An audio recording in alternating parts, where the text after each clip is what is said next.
ये बात उन दिनों की है जब बुद्धा मरवन में अपना समय व्यतीत कर रहे थे। इस समय तक बुद्ध की प्रसिद्धि दूर दूर तक फैल चुकी थी।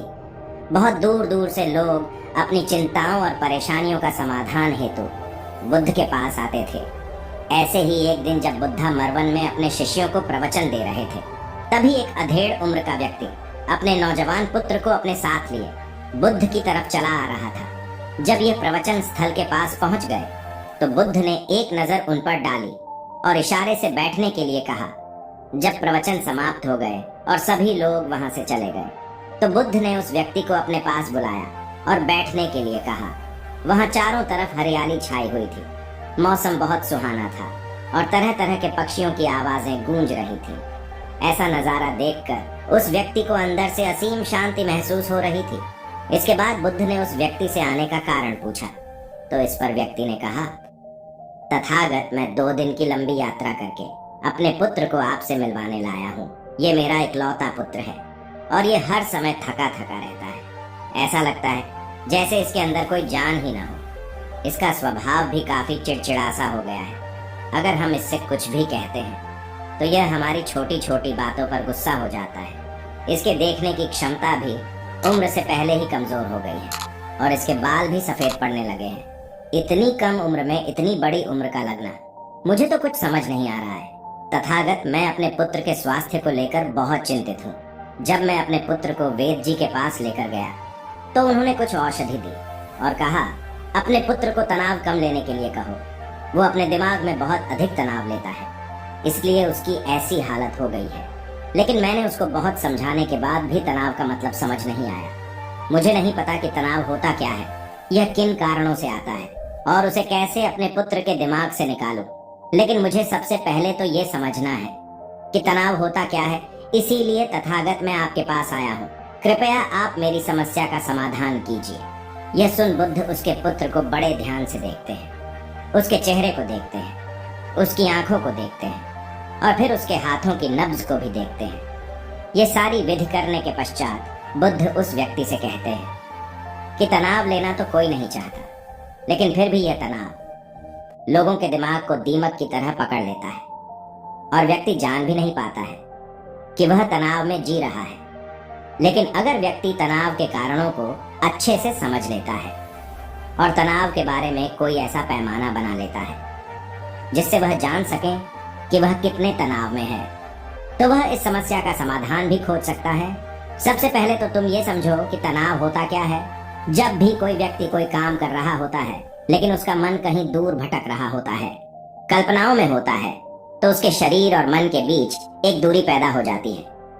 ये दूरी जितनी अधिक होगी, व्यक्ति उतनी ही ज्यादा बेहोशी की अवस्था में होता है और शरीर व मन के बीच की इसी दूरी और खिंचाव को तनाव कहा जाता है। आखिर कोई पसंदीदा खेल खेलने के बाद व्यक्ति चुस्ती और प्रसन्नता से क्यों भर जाता है, जबकि उसने तो अपने शरीर को थकाया है। लेकिन समझने वाली बात यह है कि खेलते समय मन और शरीर एक साथ पूरी तरह से उस खेल में केंद्रित होते हैं, जिससे शरीर और मन के बीच दूरी पैदा नहीं होती और कोई तनाव पैदा नहीं होता। और अगर दिमाग में कोई तनाव था तो वो भी दूर हो जाता है। लेकिन इसके विपरीत, जब हम कोई ऐसा काम करते हैं जो हमें पसंद नहीं है, तो हमारा शरीर तो उस काम को कर रहा होता है, लेकिन हमारा मन कहीं दूर कल्पनाओं में भटक रहा होता है, जिससे शरीर और मन के बीच एक दूरी पैदा हो गई और तनाव ने जन्म ले लिया। इसीलिए व्यक्ति को एक समय पर सिर्फ एक ही काम करना चाहिए और अपने तन और मन की सारी शक्ति उसी एक काम पर लगा देनी चाहिए, जिससे व्यक्ति के अंदर तनाव पैदा ही ना हो। इसके बाद बुद्ध ने कहा, तनाव पैदा होने के मुख्य 8 कारण होते हैं और जिसने इन कारणों को समझ लिया वो जीवन भर तनाव मुक्त रह सकता है। मुख्य कारणों में सबसे पहला कारण है अति महत्वाकांक्षी होना। महत्वाकांक्षी होना अच्छी बात है, लेकिन क्या कभी आपने इस बात पर ध्यान दिया है कि इंसान के लक्ष्य कभी पूरे ही नहीं होते हैं। उसका एक लक्ष्य पूरा हुआ नहीं कि वह दूसरे की तरफ भागने लगता है, दूसरा पूरा हुआ तो तीसरे की तरफ, और इस तरीके से वो अपने लक्ष्यों को पाने के लिए जिंदगी भर गोल गोल घूमता रहता है। इसीलिए जो व्यक्ति अति महत्वाकांक्षी होता है, जिसने बड़े बड़े लक्ष्य बनाए होते हैं, वह वर्तमान में कभी रह नहीं पाता है। उसका मन सदैव भविष्य की योजनाएं बनाने में ही व्यस्त रहता है। उसका शरीर तो वर्तमान में रहता है, लेकिन मन भविष्य में ही रहता है। जिससे मन और शरीर के बीच दूरी पैदा हो जाती है और वह तनाव भरी जिंदगी जीने लगता है। बुद्ध के मुंह से यह बात सुन उस लड़के ने कहा, है बुद्ध, तो फिर इसका मतलब है कि हमें लक्ष्य नहीं बनाना चाहिए, क्योंकि लक्ष्य बनाना भी तो महत्वाकांक्षा ही है। इस पर बुद्ध ने कहा, जीवन में लक्ष्य बनाना कोई गलत बात नहीं है, लेकिन समस्या तब उत्पन्न होती है जब वो अपना पूरा ध्यान उस लक्ष्य से मिलने वाले परिणाम पर ही लगा देते हैं और उसके परिणाम की चिंता करते रहते हैं। व्यक्ति को वर्तमान में जीना आना चाहिए। आप लक्ष्य बनाइए और उस लक्ष्य की प्राप्ति के लिए कड़ी मेहनत करिए, लेकिन साथ ही साथ आपको इस बात का भी ज्ञान होना चाहिए कि आप अभी वर्तमान में जी रहे हैं और वर्तमान ही सत्य है। बुद्ध ने आगे कहा, तनाव का दूसरा सबसे बड़ा कारण है ईर्ष्या करना है। जब व्यक्ति ईर्ष्या और जलन से भर जाता है तो उसका मन अंदर से सड़ने लगता है। ईर्ष्या एक आंतरिक घाव है। आंतरिक घाव यानी मन का घाव। व्यक्ति के शरीर का घाव तो भर सकता है, लेकिन मन का घाव कभी नहीं भर सकता। इसीलिए व्यक्ति को दूसरे की खुशी और तरक्की से कभी ईर्ष्या नहीं करनी चाहिए, क्योंकि ईर्ष्या तनाव का कारण है। इसके बाद बुद्ध ने तनाव का तीसरा कारण बताते हुए कहा कि आरुषिपूर्ण काम न करना, इससे भी मन में तनाव पैदा होता है। जो काम करना हमें पसंद ही नहीं है, जिस काम में हमारी रुचि ही नहीं है, उस काम में हमारा मन लग ही नहीं पाएगा। हमारा शरीर तो वहीं बैठा रहेगा, लेकिन हमारा मन कल्पनाओं की उड़ान भरेगा, जिससे शरीर और मन के बीच दूरी पैदा हो जाती है और व्यक्ति तनावग्रस्त हो जाता है। इसीलिए इंसान को हमेशा अपनी रुचि के अनुसार ही कार्य करना चाहिए। अगर व्यक्ति ने यह पता कर लिया कि उसे कौन सा काम करना पसंद है और वो उसी काम को अपने जीवन का लक्ष्य बना लेता है, तो फिर वो काम उसके लिए काम नहीं बल्कि एक खेल बन जाता है। फिर बुद्ध ने कहा, तनाव का चौथा कारण होता है किसी दूसरे से अच्छा रखना।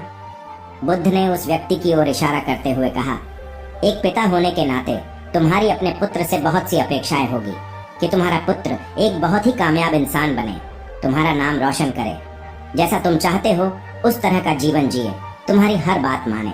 लेकिन क्या आज तक कभी किसी की सारी अपेक्षाएं पूरी हुई है? जब भी कोई व्यक्ति किसी दूसरे से कोई अपेक्षा रखने लगता है तो वो अनजाने में अपने लिए तनाव पैदा करने लगता है। जरा सोचो कि अगर तुम्हारा बेटा तुम्हारे अनुसार काम नहीं कर रहा है और वो नहीं बन पा रहा है जो तुम उसे बनाना चाहते हो, तो निश्चित रूप से तुम्हारे दिमाग को तनाव तुम्हें पकड़ लेगा। तुम तनाव से भरा जीवन जीना शुरू कर दोगे और इस तनाव के बस में आकर तुम ऐसा व्यवहार करोगे, ऐसी बातें करोगे कि तुम्हारा अपने पुत्र के साथ संबंध और भी खराब होता चला जाएगा। इसीलिए व्यक्ति को जितना हो सके उतनी कम अपेक्षाएं दूसरों से रखनी चाहिए, और अगर पूरी तरह से तनाव मुक्त रहना है तो दूसरों से अपेक्षा रखना ही बंद कर दो। इसके बाद बुद्ध ने कहा कि शारीरिक कष्ट भी इंसान के तनाव का एक कारण होता है। जब व्यक्ति किसी शारीरिक पीड़ा से गुजर रहा होता है तो उसका पूरा ध्यान अपने उस शारीरिक दर्द पर होता है और वो पूरे दिन बस उसी के बारे में सोचता रहता है, जिससे उसका मन दुख के विचारों से भर जाता है और ऐसी स्थिति में व्यक्ति तनावग्रस्त रहने लगता है। यह सुन उस व्यक्ति ने कहा कि हे बुद्ध, शारीरिक दुख तो किसी भी व्यक्ति को हो सकता है, तो फिर क्या हुआ? व्यक्ति जीवन भर तनाव में ही जिएगा।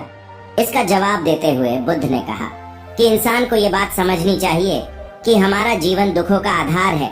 जैसे जैसे हमारा जीवन आगे बढ़ता है इसमें दुख आते हैं, बीमारियां आती है और फिर अंत में मृत्यु भी आती है।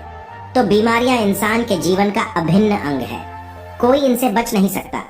बस किसी किसी के जीवन में ये समय से पहले आ जाती है तो किसी के बाद में आती है।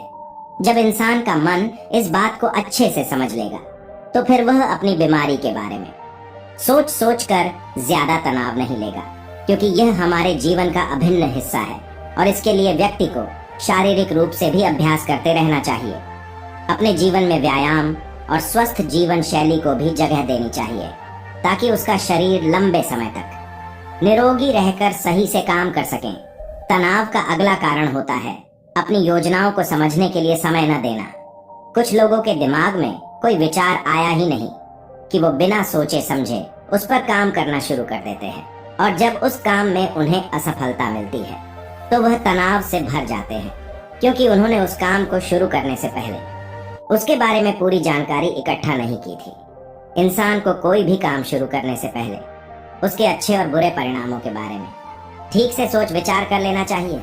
इंसान को इस बारे में भी सोच लेना चाहिए कि अगर ये योजना सफल नहीं हुई तो फिर इसके बाद मैं क्या करूंगा? इसलिए व्यक्ति को अपनी योजनाओं को ठीक से समझने के लिए पूरा समय देना चाहिए, ताकि बाद में उस योजना की वजह से तनाव पैदा ना हो। तनाव का 7वां सबसे बड़ा कारण है टाल मटोल करना, आज के काम को कल पर टालना। आप लोगों ने ये कहावत तो सुनी होगी कि आलस्य इंसान के शरीर का सबसे बड़ा शत्रु है। इंसान आलस्य की वजह से आज के काम को कल के लिए टाल देता है और फिर काम को टालना उसकी आदत बन जाती है। काम को कल पर टालने वाले व्यक्ति का काम कभी भी समय पर पूरा नहीं हो पाता है, और अगर किसी तरह से पूरा हो भी जाता है तो वह उतना अच्छा नहीं हो पाता है जितना अच्छा उसे किया जा सकता था। और फिर यह बात व्यक्ति के अंदर तनाव पैदा करती है। लेकिन काम को टालना या काम को एकदम अंत समय पर करना एक आदत है, इसीलिए व्यक्ति ना चाहते हुए भी बार बार अपनी इस आदत का शिकार बन जाता है और काम को टालता रहता है। और फिर जब काम की समय सीमा पास आ जाती है तो वह तनाव से भरकर काम को पूरा करने का प्रयास करता है। इसीलिए तनाव मुक्त रहने के लिए व्यक्ति को काम को टालने की आदत छोड़नी पड़ेगी, और यह तभी संभव है जब व्यक्ति काम को समय से पहले खत्म करने का निश्चय करे। सबसे आखिरी और सबसे प्रमुख कारण जो तनाव का होता है वो है ज्यादा सोचना। लगातार सोचते रहना भी एक बीमारी है, और यह उस व्यक्ति में सबसे ज्यादा पाई जाती है जो सिर्फ कल्पनाएं करता है, जो अतीत की घटनाओं और भविष्य की बातों के बारे में सोचता रहता है, जो बेवजह के अनुमान लगाता रहता है।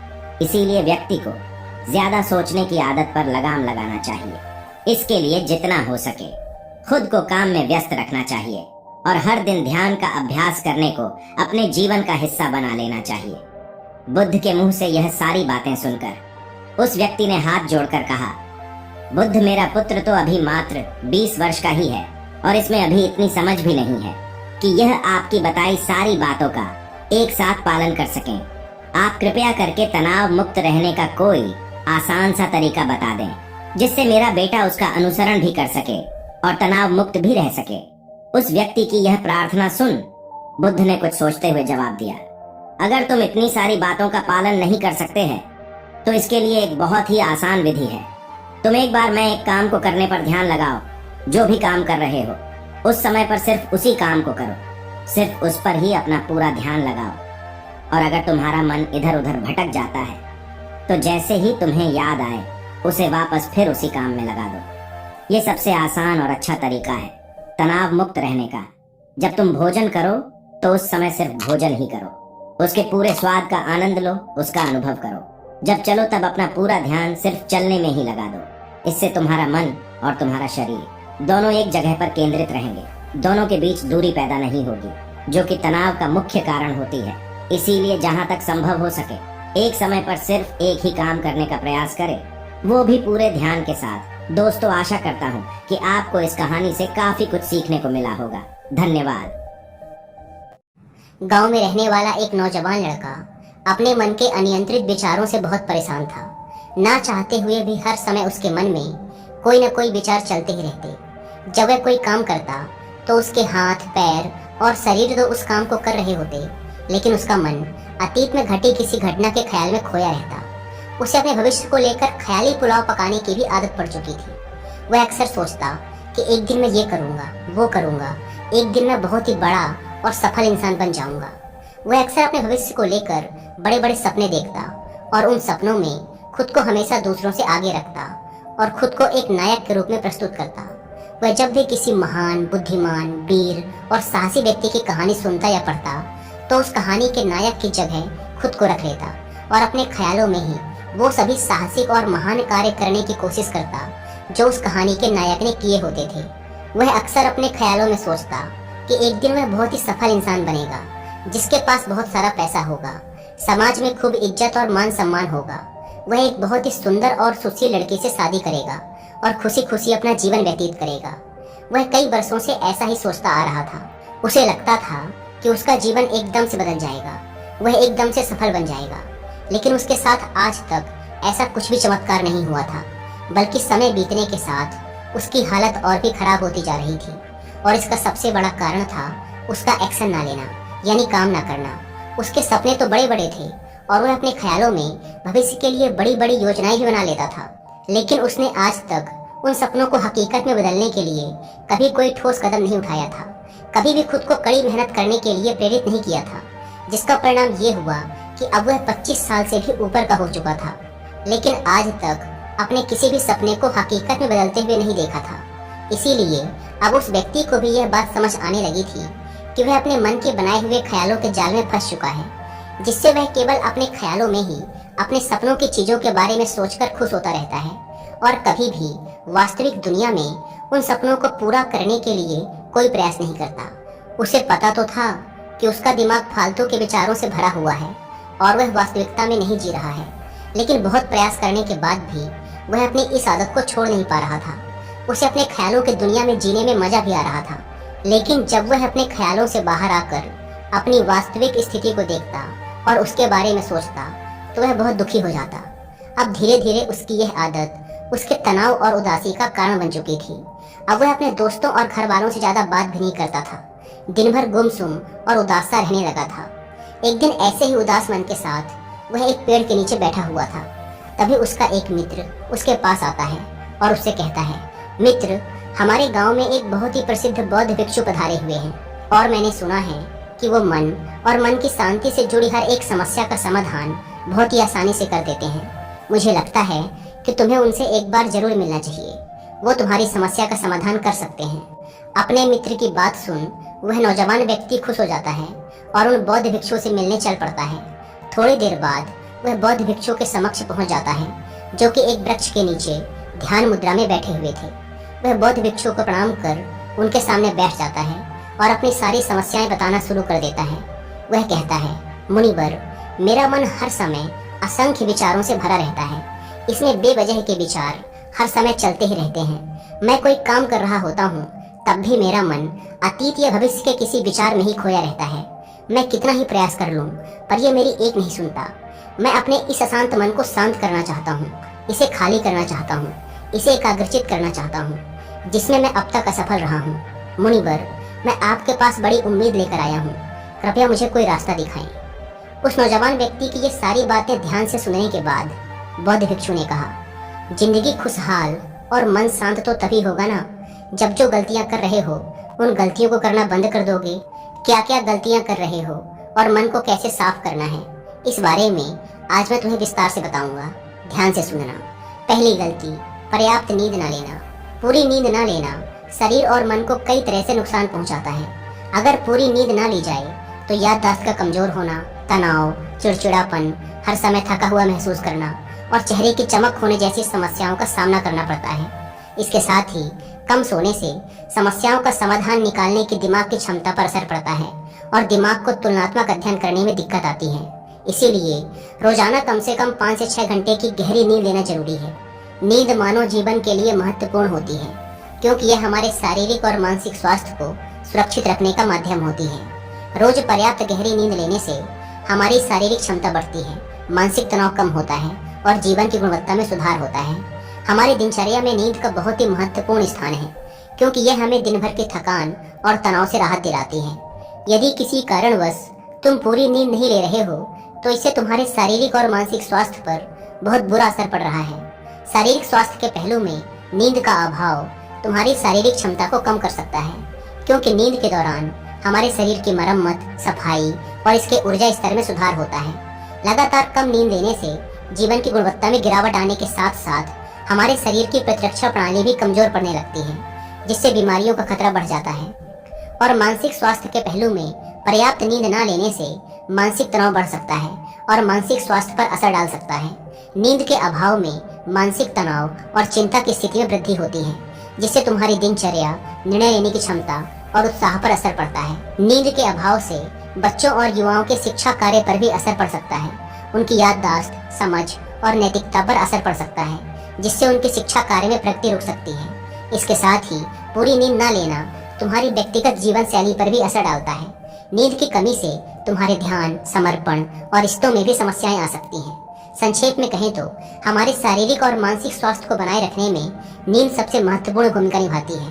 अच्छी और गहरी नींद लेकर हम अपने जीवन की गुणवत्ता को सुधार सकते हैं और एक स्वस्थ व खुशहाल जीवन जी सकते हैं। दूसरी गलती, खाने की मात्रा और उसकी गुणवत्ता पर ध्यान न देना और कभी भी कुछ भी और कितना भी खा लेना। कुछ लोगों को ज्यादा मसालेदार, चटपटा और मीठा खाने की आदत होती है। उन्हें ज़्यादा मैदे, चीनी और तेल से बने सामानों को खाने की आदत पड़ चुकी होती है। ऐसे लोगों को लगता है कि अगर जिंदगी में खाने को सीमित कर दिया तो फिर जीवन में बचा ही क्या, जिंदगी के मजे ही क्या। जैसे कि इंसान सिर्फ खाने के लिए ही इस दुनिया में जन्म लेता है। कुछ लोगों को हर समय खाते रहने की आदत पड़ चुकी होती है। भूख नहीं होती तब भी खाए जा रहे होते हैं। जबरदस्ती कुछ भी उल्टा सीधा पेट में डालते रहते हैं, जैसे पेट नहीं कोई कूड़ादान हो। जरूरत से अधिक या कुछ भी खाते रहने से सिर्फ शरीर का वजन ही प्रभावित नहीं होता, बल्कि दिमागी शक्ति पर भी इसका बुरा असर पड़ता है। मैदा, तेल, चीनी और ज्यादा नमक से बने पदार्थों का सेवन करने से शरीर का वजन बढ़ने के साथ साथ कई सारी बीमारियां जन्म लेने लगती हैं, और जिसका नकारात्मक प्रभाव हमारी भावनाओं और विचारों पर भी पड़ता है। क्योंकि एक बीमार शरीर व्यक्ति के मन को भी बीमार बना देता है, जिससे व्यक्ति मानसिक रूप से भी बीमार पड़ने लगता है और तनाव व चिंता का शिकार हो जाता है। इसीलिए व्यक्ति को भोजन की उचित मात्रा और उसकी गुणवत्ता पर विशेष ध्यान देना चाहिए। तीसरी गलती, जरूरत से ज्यादा भाग दौड़ भरी जिंदगी और ये सोच कि रुकना मना है। कुछ लोगों को लगता है कि जिंदगी सिर्फ ऐसे ही चलती है। गलत। भाग दौड़ भरी जिंदगी कितनी भी हो, लेकिन रुको। अगर भागते ही रहोगे तो ऐसे हाँफ के गिरोगे कि उठने लायक ही नहीं रहोगे। तो जिंदगी की भाग दौड़ के बीच थोड़ा सा समय खुद के लिए भी निकालो। खुद को भी समय दो। ढूंढने का प्रयास करो कि कौन सी चीज तुम्हें खुशी देती है, कौन सा काम करने में तुम्हें आनंद आता है। खुद से सवाल करो और खुद को जानने का प्रयास करो। और देखना, जब तुम अंदर से शांत और तरोताजा होकर किसी काम को करोगे तो बहुत ही कम समय में तुम्हें उसी काम में बहुत अच्छे परिणाम मिलने शुरू हो जाएंगे। लेकिन अगर हर समय भागते रहोगे, थके मांदे रहोगे, तो तुम देखोगे कि हर काम में बहुत ज्यादा समय लग रहा है, बहुत ज्यादा ऊर्जा लग रही है, लेकिन फिर भी अंदर से खुशी नहीं मिल रही। तो इतना भागना दौड़ना कोई जरूरी नहीं होता। ये तो बस इंसान के अंदर बचपन से ही एक प्रतियोगिता की भावना जगा दी जाती है, उसके आसपास के माहौल और उसके माता पिता के द्वारा। क्योंकि इतना भागना कोई जरूरी नहीं होता। शांति से भी जिंदगी को जिया जा सकता है, और शांत व स्थिर रहते हुए आराम से प्रयास करके भी बड़ी बड़ी सफलताएं हासिल की जा सकती हैं। चौथी चीज, अपनी किसी एक ऐसी बुरी आदत को पहचानना और उसे अपनी जिंदगी से पूरी तरह से हटाना जो तुम्हारी सफलता के रास्ते की सबसे बड़ी बाधा है। हर इंसान की कोई ना कोई एक ऐसी बुरी आदत होती ही है जो उसे सबसे ज्यादा नुकसान पहुंचाती है, उसे आगे नहीं बढ़ने देती या फिर उसे पीछे खींचती है। क्योंकि जब कोई इंसान आगे नहीं बढ़ रहा होता है तो समय के साथ साथ वो पीछे ही जा रहा होता है। अब ये आदत कुछ भी हो सकती है, जैसे काम को टालने की आदत, ज्यादा सोचने की आदत, चिंता करने या बहस करने की आदत। कोई भी एक ऐसी आदत जो तुम्हें लगता है कि तुम्हें सबसे ज्यादा नुकसान पहुंचा रही है, उसे पहचानो और आज से ही उसे किसी अच्छी आदत से बदलने का प्रयास शुरू कर दो। हालांकि आदतों को बदलना इतना आसान नहीं होता, लेकिन हर चीज को बदलना संभव है अगर तुम्हारे अंदर वो मजबूत संकल्प और लचीलापन है। और अगर तुम लगातार प्रयास करोगे तो तुम्हारी नई आदत बन जाएगी और पुरानी आदत अपने आप ही छूट जाएगी। पांचवी गलती, जरूरत से ज्यादा बड़े बड़े वादे करना। वादा जरूर करना चाहिए और अपने वादे का पक्का भी होना चाहिए। और वादा करने के बाद जो लोग उसे पूरा करते हैं उनके समाज में एक अलग इज्जत होती है, लोग उन्हें ज्यादा पसंद करते हैं। लेकिन हमें कभी भी ऐसे वादे नहीं करना चाहिए जिसे हम पूरा ही ना कर सकें या जिसे पूरा करने में हमें संदेह हो। साथ ही हमें ना कहना भी आना चाहिए। ये जरूरी नहीं कि हम दूसरों के हर काम को हाँ कहकर उनकी नज़रों में हर समय अच्छा बनने का प्रयास करें। हमें मना करना भी आना चाहिए। जितना तुम कर सकते हो सिर्फ उतने का ही वादा करो, क्योंकि अगर तुम अपनी क्षमताओं से बाहर जाकर किसी को जबान दे दोगे तो फिर तुम खुद के ऊपर बहुत दबाव महसूस करोगे, तनाव से भर जाओगे और साथ ही सामने वाले की बेवजह की उम्मीदें भी तुमसे जुड़ जाएंगी। और जब तुम उन्हें पूरा नहीं कर पाओगे तो या तो तुम अपने आप पर बहुत ज्यादा दबाव डालोगे उन्हें पूरा करने का, या फिर दूसरों की नज़रों में बुरा बन जाओगे, जो फिर बाद में तुम्हारे अंदर और भी तनाव पैदा करेगा। तो जितना कर सकते हो, जितना आसान है तुम्हारे लिए, उतना करो, फिर देखो कितना सुकून आता है जिंदगी में। छठी गलती, अंदर ही अंदर खुद की बुराई करना और खुद को कमजोर व दूसरों से कम समझना। अगर तुम्हें खुद की बुराई करने की आदत है, हर समय अपने अंदर सिर्फ कमियां दिखती हैं, रोज अपने आप को कोसते हो, तो फिर तुम्हें बाहर के किसी दुश्मन की कोई जरूरत नहीं, क्योंकि तुम अकेले ही अपने लिए काफी हो। अगर तुम्हें अपनी बुराई करने की आदत है तो इसे आज से ही छोड़ दो, क्योंकि ऐसा करके तुमने अपनी जिंदगी को नर्क खुद ही बना रखा है। खुद को प्यार करो, दुलार करो, खुद को स्वीकार करो और खुद के बारे में सकारात्मक बोलो। अगर कुछ गलती भी हो गई है तो खुद से बोलो कि अच्छा हुआ, मुझे इस गलती का एहसास अभी हो गया। मैं एक ऐसा इंसान हूँ जो अपनी गलतियों से सीखता है और आगे बढ़ जाता है। तो कहने का मतलब ये है कि गलती में भी खुद को लगातार कोसने या खुद को अपनी नज़रों में गिराने की बजाय गलतियों से सीखकर आगे बढ़ने वाला इंसान बनो। क्योंकि अंदर ही अंदर खुद की बुराई करना और खुद को कोसना इंसान को ऐसी जंजीरों में बांध देता है कि फिर वह उसे तोड़ नहीं पाता और वहीं पड़ा पड़ा मानसिक रूप से सड़ता रहता है। तो अगर ये तुम्हारे अंदर है खुद की बुराई करना, तो इसे जल्दी से जल्दी छोड़ो, तभी जिंदगी खूबसूरत बनेगी। 7वीं गलती, दिमाग को अतीत की बुरी यादों और नकारात्मक भावनाओं से भरकर रखना। अतीत में कुछ गलत घटना घट गई थी, उसकी बुरी यादों को इकट्ठा किए हुए हैं। सालों पहले किसी ने कुछ गलत बोल दिया था, उसकी बातों को आज भी मन में लेकर ढो रहे हैं। किसी काम में सफलता मिल गई थी, उसे लेकर आज भी दुख मना रहे हैं। जब कोई इंसान दिमाग में इतना सारा बोझा, इतनी सारी नकारात्मक भावनाएं लेकर चलेगा, तो फिर वह खुश और शांत कैसे रह पाएगा। इसीलिए अपने मन, अपने दिमाग को साफ करो। शरीर से सीखो। शरीर रोज अपने आप को साफ करता है। सुबह उठते ही यह अपने अंदर की सारी गंदगी को मल मूत्र के द्वारा बाहर निकाल देता है। तो ऐसे ही दिमाग की गंदगी को भी हर दिन बाहर निकालो। रोज रात में सोने से पहले सारी की सारी जो अंदर उथल पुथल है, नाराजगी है, शिकायतें हैं, अपने आप से, दूसरों से, सब साफ करो। इसके साथ ही हर सुबह कुछ समय निकाल कर ध्यान और प्राणायाम का अभ्यास करो। जिंदगी बहुत ज्यादा खुशहाल बन जाएगी। 8वीं गलती, अवास्तविक अपेक्षाएं या उम्मीदें रखना। उम्मीद या अपेक्षाएं रखना हम इंसानों का स्वभाव है, लेकिन जब अपेक्षाएं बेबुनियादी और जरूरत से अधिक हो जाती हैं, तो फिर ये हमें हर समय तनाव में रखती हैं, दूसरों से भी लड़ाई झगड़े करवाती हैं और फिर हम अपनी जिंदगी से असंतुष्ट रहना शुरू कर देते हैं। हमें अपने जीवन के नकारात्मक चीजें ज्यादा नजर आने लगती हैं और हमें लगने लगता है कि हमारी इच्छाएं तो कभी पूरी होंगी ही नहीं। अधूरी इच्छाओं का एक पूरा बोझ हम अपने सर के ऊपर रख लेते हैं और ऐसा लगने लगता है कि हम बोझ तले दबते जा रहे हैं। जिंदगी से निराशा होने लगती है। लक्ष्य को पाने का मन नहीं करता, अच्छे संबंध बनाने का मन नहीं करता, अच्छा खाना खाने का मन नहीं करता, कहीं आने जाने का मन नहीं करता। पूरी तरह से एक तनाव और उदासी भरा माहौल अपने आसपास बना लेते हैं। इसीलिए अवास्तविक और बेवजह की उम्मीदें रखना बहुत गलत है। हमेशा वास्तविक और सही उम्मीदें ही रखना चाहिए और हमेशा मान के चलो कि इन वास्तविक उम्मीदों के साथ भी कुछ उलटफेर हो सकती है। जैसे होते होते भी कई बार काम नहीं हो पाएंगे और ये सारी घटनाएं आम बात हैं। जो आज नहीं हो पाया वो कल हो जाएगा, जो कल नहीं हो पाएगा वो परसों हो जाएगा। उम्मीद में दुनिया कायम है, लेकिन अपने आप को किसी भी हालत में चिंता और तनाव में नहीं लाना है। शांत और स्थिर रहना है। 9वीं गलती, बुरे लोगों या बुरे रिश्तों से दूरी न बना पाना। अगर रिश्ते हों तो अच्छे हों, जिसमें प्रेम हो, परवाह हो, सम्मान हो। लेकिन अगर किसी स्वार्थी और चालाक व्यक्ति के साथ तुम्हारा रिश्ता बन गया है, जो रोज रोज का सिरदर्द बना हुआ है, रूठना मनाना यही चलता रहता है संबंधों में, अपने आप को खूब दबाना पड़ता है, डर डर के जीते हो, बस गुस्सा ही तुम्हारे अंदर रहता है, तो ऐसे रिश्ते से खुद को दूर कर लो। ना हो कोई वो ज्यादा अच्छा है, अकेले में बहुत सुकून है। लेकिन अगर कोई ऐसा व्यक्ति है जो रोज रोज का सिरदर्द बना हुआ है, तो इससे तो जिंदगी तहस नहस हो जाती है।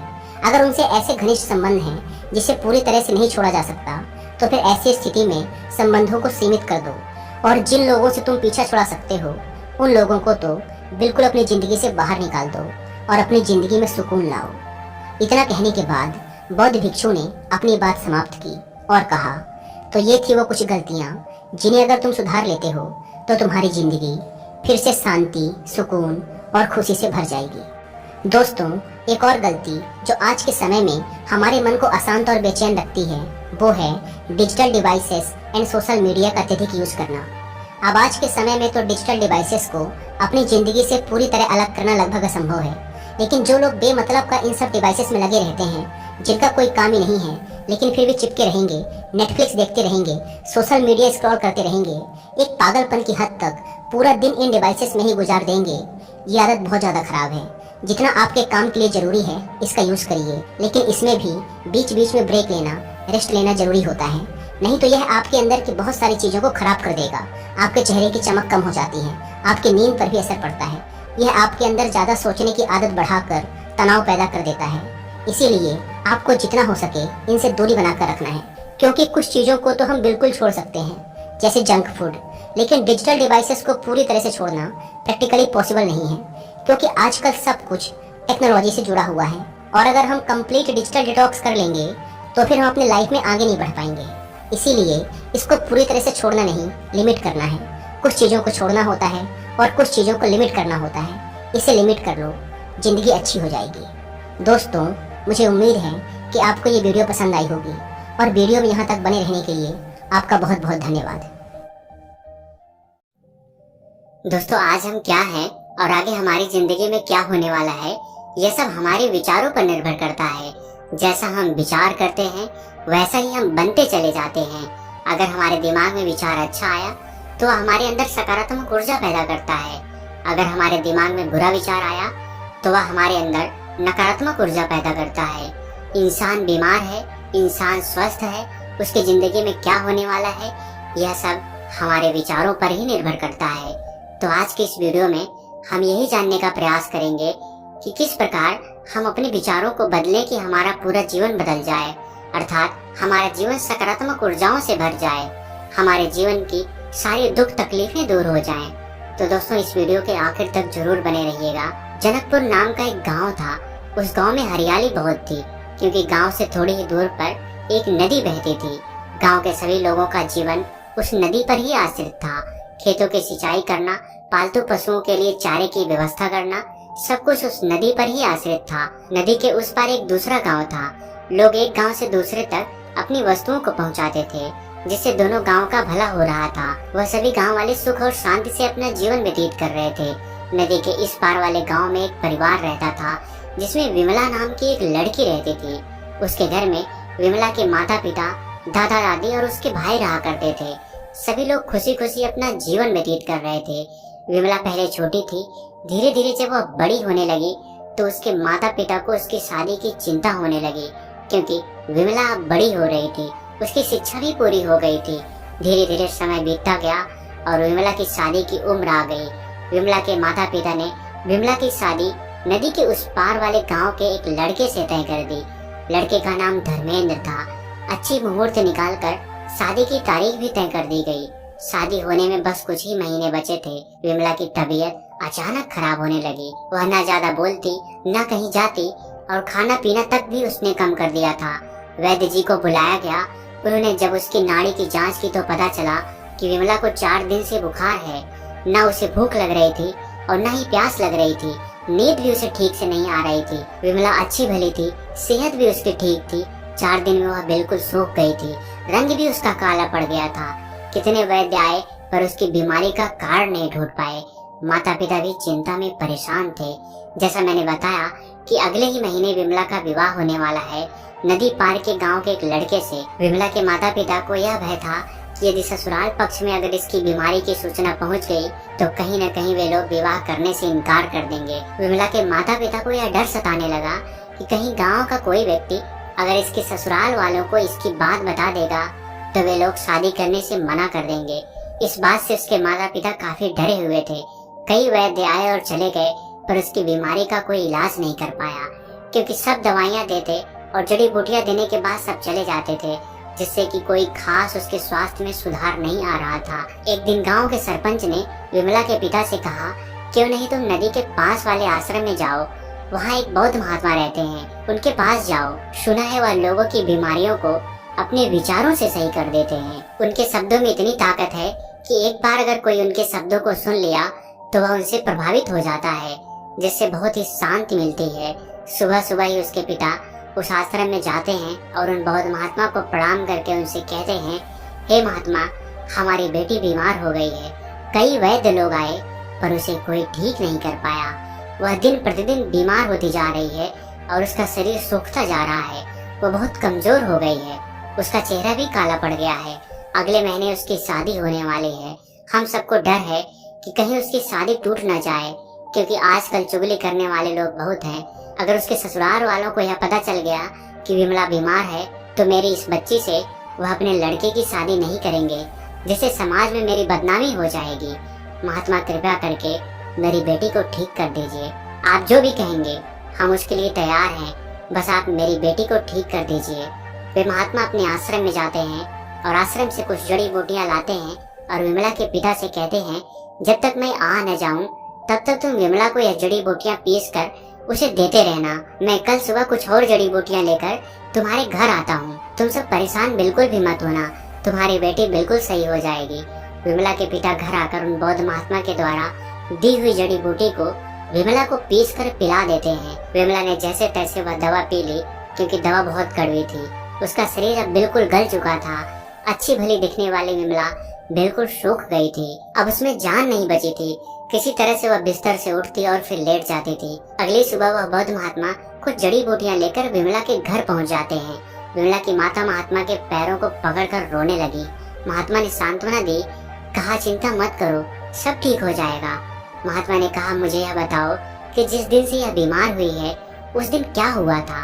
विमला की माता ने बताया, उस दिन शाम को यह अपनी सहेली सरला के साथ खंडार के पास जो भीट है वहीं पर खेल रही थी। दोस्तों, यहाँ पर भीट का मतलब होता है मिट्टी का बना हुआ एक टीला। उसकी माता ने कहा कि जब यह वहाँ से खेल कर लौटी तब इसका चेहरा उतरा हुआ था, तभी से यह बीमार पड़ गई है। महात्मा ने विमला की माता से कहा कि पहले सरला को बुलाओ। सरला को बुलाया जाता है। महात्मा ने सरला से पूछा कि मुझे यह बताओ, उस दिन जब तुम दोनों उस भीट के पास खेल रही थी तो क्या हुआ था। सरला थोड़ी सोच विचार करके बोली, जब हम खेल रहे थे तब सामने नदी के उस पार बहुत से ऊँटों का काफिला जा रहा था। उन सब पर बहुत सी रुई लदी हुई थी। विमला ने हमसे पूछा कि ये इतनी रुई कहाँ जा रही है। मैंने मजाक में कह दिया कि तेरी ससुराल जा रही है। इसने पूछा कि वे लोग इतनी रुई का क्या करेंगे, तो मैंने कह दिया कि जब तेरी शादी उस घर में हो जाएगी तो तेरे ससुराल वाले तुझसे वही धागा कटवाएंगे। सरला ने महात्मा से कहा कि हे महात्मा, मैंने बस इतना ही कहा था। महात्मा कहते हैं कि ओह, तो यह बात है। महात्मा ने सरला के कानों में कुछ कहा और विमला के पिता को बुलाया। महात्मा विमला के पिता को लेकर नदी के उस पार जाते हैं और वहाँ पर विमला के पिता से पत्तों का ढेर लगाने को कहते हैं। पत्तों का ढेर लगाया जाता है। महात्मा विमला के पिता से कहते हैं कि अभी थोड़ी देर में तुम इन पत्तों में आग लगा देना। महात्मा के कहे हुए अनुसार विमला के पिता ने पत्तों के ढेर में आग लगा दी, जिससे वहाँ पर धुआं चारों तरफ फैल गया। आसमान में सिर्फ धुआं ही दिखाई दे रहा था। तब सरला विमला से बोलती है कि विमला, देख तेरे ससुर के रुई के गोदाम में आग लग गई है, सारी रुई जल के राख हो गई है। विमला ने खिड़की से बाहर झांका और वो धुआं देखा तो उसने लंबी सांस ली। वह बहुत खुश हो गई कि अब उसके ससुराल में उसे धागे की कटाई बुनाई का काम नहीं करना पड़ेगा, क्योंकि उसने महसूस कर लिया कि अब उसके ससुराल में उसे धागे की कटाई बुनाई का काम नहीं करना पड़ेगा, क्योंकि अब वहाँ पर आग लग गई है। अब वह परेशान नहीं होगी। और शाम होते होते वह काफी ठीक भी हो गई। बस कुछ कमजोरी बची हुई थी। फिर अगले दिन महात्मा कुछ जड़ी बूटियां लेकर सुबह के समय ही विमला के घर पहुंच जाते हैं। जैसे ही महात्मा विमला के घर पहुंचते हैं तो उसकी माता दौड़कर महात्मा को प्रणाम करके कहती हैं, हे महात्मा, आपने जो जड़ी बूटी दी थी उससे यह अब सही हो गई है, अब मेरी बेटी ठीक है। उसकी माता ने कहा कि हे महात्मा, आपका लाख लाख शुक्रिया। महात्मा विमला के माता और विमला से कहते हैं कि एक विचार के कारण ही यह परेशान हो गई थी और एक विचार के कारण ही यह सही भी हो गई। विमला के माता पिता को कुछ समझ में नहीं आया कि महात्मा क्या कह रहे हैं। महात्मा कहते हैं कि जब तुम्हारी बेटी सरला के साथ उस भीट पर खेल रही थी तो सरला ने जब तुम्हारी बेटी से यह कहा कि देखो ऊंट पर लदकर रुइयां तुम्हारे ससुराल जा रही हैं और ससुराल में तुम्हें धागे की कटाई बुनाई का काम करना पड़ेगा। सरला ने तो मजाक में यह बात कही थी, लेकिन विमला उसकी बातों को बहुत गहराई तक सोच गई। वह शादी होने से पहले ही महसूस कर ली कि अगर उसकी उस घर में शादी हुई तो उसे कटाई बुनाई का काम करना पड़ेगा। बस यही बात उसे बहुत परेशान कर गई।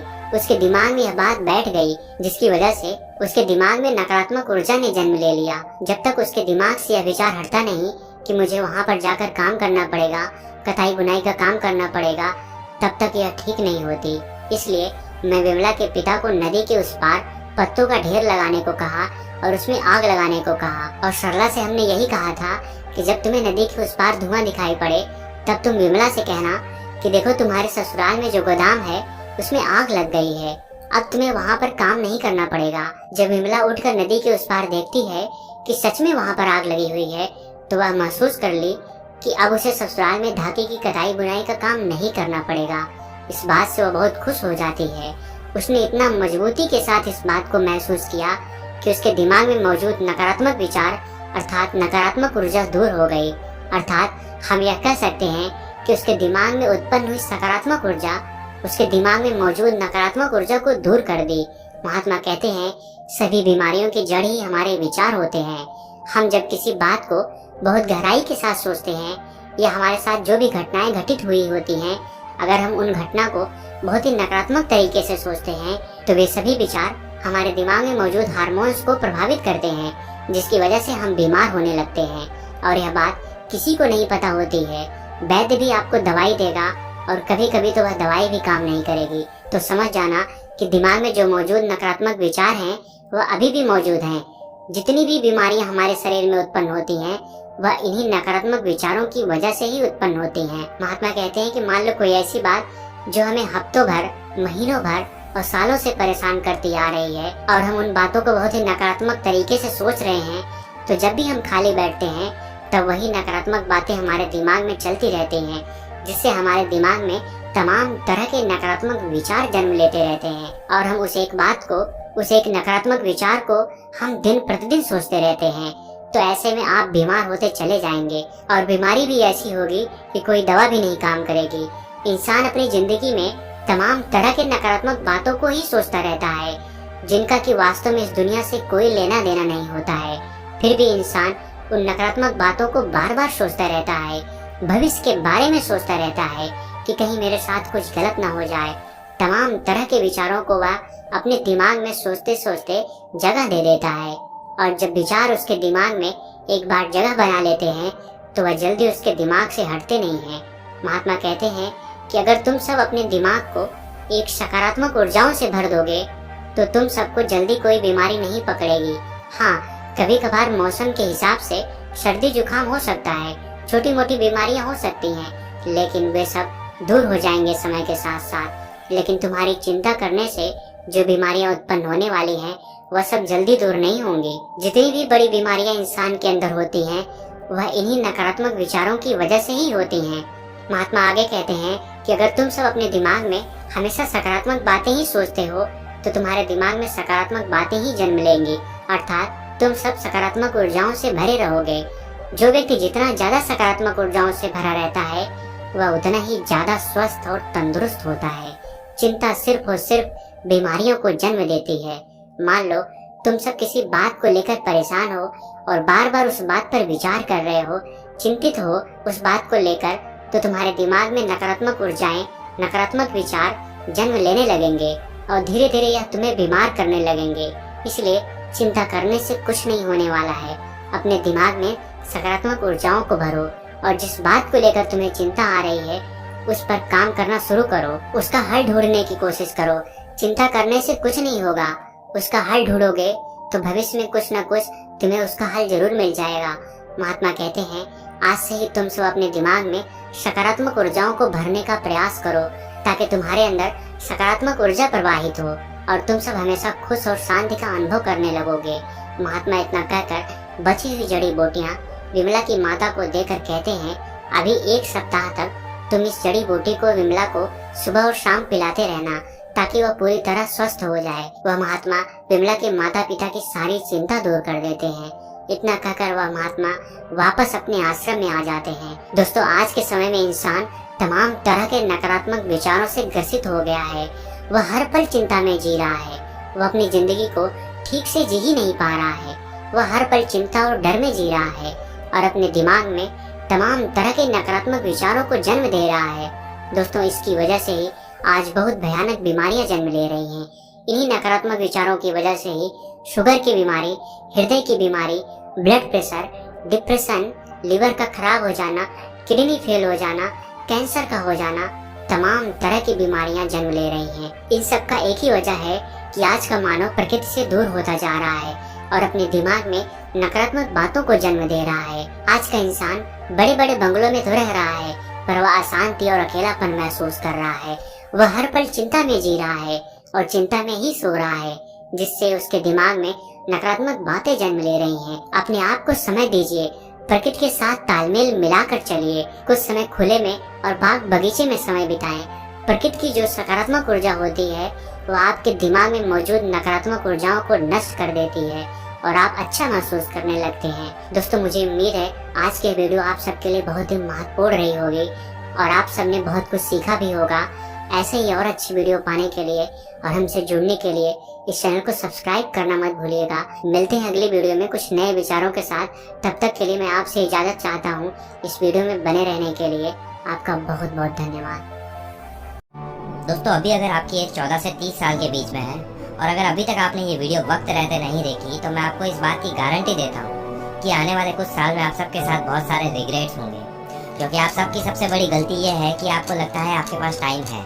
इसीलिए जिस झूठी नींद में आप सब सो रहे हो उस नींद से उठाने के लिए वेकअप वॉरियर यानी मेरी तरफ से आपके लिए ये वीडियो एक वेकअप कॉल की तरह होने वाली है। इसमें ऐसा हो सकता है कि मेरी बातें आपको थोड़ी कड़वी लगे, लेकिन ये बातें आपको इस दुनिया के 99% नॉर्मल, एवरेज और मीडियोकर लोगों से अलग बनाएगी। अगर आप सब ने ये अच्छे से समझ लिया कि अभी ये जो 14 से 30 साल की यंग एज है, ये आपके गोल्डन ईयर्स की है। अभी आपके बाल काले हैं, चेहरा और सोच जवान है, आंखों में बड़े सपने हैं, शरीर में बहुत ज्यादा एनर्जी है, जितनी शायद फिर कभी पूरी जिंदगी में नहीं होगी। तभी तो स्वामी विवेकानंद कहते थे कि जवानी जिंदगी का सबसे बेस्ट और इम्पोर्टेंट टाइम है। इस टाइम में आप जो काम करते हो वो ही ये डिसाइड करता है कि आपके आगे आने वाले साल कैसे होंगे। लेकिन अगर आप अभी अपनी इस उम्र में कंफर्ट जोन में फंसे रहोगे, अपने टाइम, एनर्जी, पोटेंशियल और लर्निंग पावर को यूं ही वेस्ट कर दोगे फोन में या किसी और फालतू की चीज़ों में, तो ये आप अपने साथ, अपनी एक ही बार मिलने वाली लाइफ के साथ और अपने पेरेंट्स के साथ बहुत गलत करोगे। देखो, मेरा यहाँ गोल आपकी कमियां गिनवाना नहीं है, बल्कि मेरा गोल तो यह है कि मैं आपके साथ आपके लिए एक बेहतर जिंदगी बनाने में और उसे अचीव करने में आपकी कुछ मदद कर सकूं। वो जिंदगी जो जिंदगी जीना आप डिजर्व करते हो, जिसके लिए आप पैदा हुए हो। आप अपने फोन में घुसे रहने के लिए, अपने सपनों के लिए एक्शन ना लेने के लिए, अपने कंफर्ट जोन में बैठे रहने के लिए तो पैदा नहीं हुए हो सकता है शायद आपको ऐसा लग रहा हो कि अभी उतना समय नहीं बीता, अभी तो मेरे पास टाइम है चीजें करने के लिए, मैं आगे जाकर कर लूंगा। वैसे भी अभी मुझे समझ ही नहीं आ रहा है कि अभी मैं क्या करूं। तो मैं यहाँ यही कहूंगा कि कुछ मत समझो, कुछ सोचने समझने की तुम्हें जरूरत नहीं है। इतने टाइम से रुके हुए हो तो कुछ टाइम और रुक जाओ। ये जिंदगी आपको अपने आप समझा देगी, क्योंकि यही सेम गलतफहमी बाकी के 99% लोगों को भी होती है कि उनके पास अभी टाइम है, अभी देर नहीं हुई है। और वो इसलिए क्योंकि अभी मैं जो आपको बता रहा हूँ वो सब बताने के लिए आपके पास हमेशा हर कोई नहीं होता, जो ये आपको याद दिलाता रहे कि आप लाइफ में जो सक्सेस का प्लान सोच के बैठे हो वो इतना सीधा, आसानी से और आराम से आपको अपनी मंजिल तक नहीं पहुंचाता, बल्कि ये आपके प्लान से बिल्कुल अलग होता है और आपके सोचे हुए टाइम से कई गुना ज्यादा टाइम और साल लेता है। और ये बात मैं यूं ही नहीं बोल रहा हूँ, बल्कि मैंने दुनिया के बहुत से सक्सेसफुल लोगों के इंटरव्यूज और उनके बारे में पढ़ा, उसके बाद मैं आपको ये बात बता रहा हूँ। इसीलिए अगर आप आज से अपने फुल पावर में एक्शन लेना स्टार्ट नहीं करोगे तो आगे आने वाले कुछ सालों में आप ये सोचोगे कि काश यार मैंने कुछ साल पहले स्टार्ट कर लिया होता इतनी मेहनत करना, तो आज मैं उस पोजीशन पे होता जहाँ मैं होना चाहता था। अब तो एज के साथ धीरे धीरे मेरी एनर्जी और वो इनर फायर भी कम होती जा रही है। दोस्तों, जिंदगी में पेशेंस रखना अच्छी बात है, लेकिन इतना भी पेशेंस सही नहीं है जो आगे चल के आपकी लाइफ को ऐसी लाइफ बना दे जो आप कभी जीना ही नहीं चाहते। और वैसे भी समझने की बात यहाँ ये है कि आप जो सक्सेस अगले कुछ सालों में एंजॉय कर सकते हो, तो बेकार में उसे पाने के लिए कई साल क्यों लगाने हैं। इवन इलॉन मस्क भी कहते हैं कि stop having patience and start asking yourself how can I complete my 10 years plan in 6 months। यानी पेशेंस रखना बंद करो और खुद से ये पूछो कि मैं अपने 10 साल के प्लान को 6 महीने में कैसे कंप्लीट कर सकता हूँ। और आमिर भाई, आपको पता नहीं है मेरी लाइफ में कितनी प्रॉब्लम्स हैं, अभी मेरी क्या सिचुएशन है, आपको क्या पता है। मैं ही जानता हूँ मेरी सिचुएशन। मैं पढ़ नहीं पाता क्योंकि मेरा एनवायरनमेंट सही नहीं है, मैं अपने सपनों को फॉलो नहीं कर सकता क्योंकि मेरे पास अपने पेरेंट्स का सपोर्ट नहीं है, मैं जॉब नहीं कर पा रहा क्योंकि हर जगह इंग्लिश की ज़रूरत होती है और जॉब भी कम है, हर कोई सिर्फ एक्सपीरियंस लोगों को ही रखना चाहते हैं। मैं इन गलत आदतों में फंसा हुआ हूँ सिर्फ और सिर्फ अपने दोस्तों की वजह से। मैं बिजनेस नहीं कर पा रहा हूँ क्योंकि मेरे पास पैसे ही नहीं है, फंडिंग नहीं है, और जब सब कुछ सही होगा तब मैं स्टार्ट करूँगा। मेरा इस कॉलेज में एडमिशन नहीं हो पाया क्योंकि एजुकेशन सिस्टम ही खराब है। मैं आज ऐसा हूँ क्योंकि मैं गलत घर में पैदा हुआ, मेरी किस्मत ही खराब है। और ऐसी ही और भी बहुत सारी बातें आप करते हो। दोस्तों, सबसे आसान होता है अपनी लाइफ की प्रॉब्लम्स को किसी दूसरे पे थोपना, मगर फिर भी किसी और पे अपनी प्रॉब्लम्स का ब्लेम लगाने से वो प्रॉब्लम सॉल्व नहीं हो जाएगी, रहेंगी वो हमेशा आपकी ही प्रॉब्लम्स, जिन्हें आज नहीं तो कल आपको सॉल्व करना ही पड़ेगा। अगर नहीं करोगे और बस शिकायत ही करते रहोगे तो लोग आपको सुन भी लेंगे, आपको थोड़ी बहुत तसल्ली भी दे देंगे, कहेंगे कि सब ठीक हो जाएगा और फिर भूल जाएंगे। पर कुछ भी ठीक तब तक नहीं होगा जब तक आप उसे ठीक नहीं करोगे। वेल, ऐसा नहीं है कि मैं आपकी प्रॉब्लम्स और सिचुएशंस को नहीं समझता हूँ, लेकिन मैं साथ साथ ये भी समझता हूँ कि प्रॉब्लम्स पर फोकस करना उसका सॉल्यूशन नहीं है।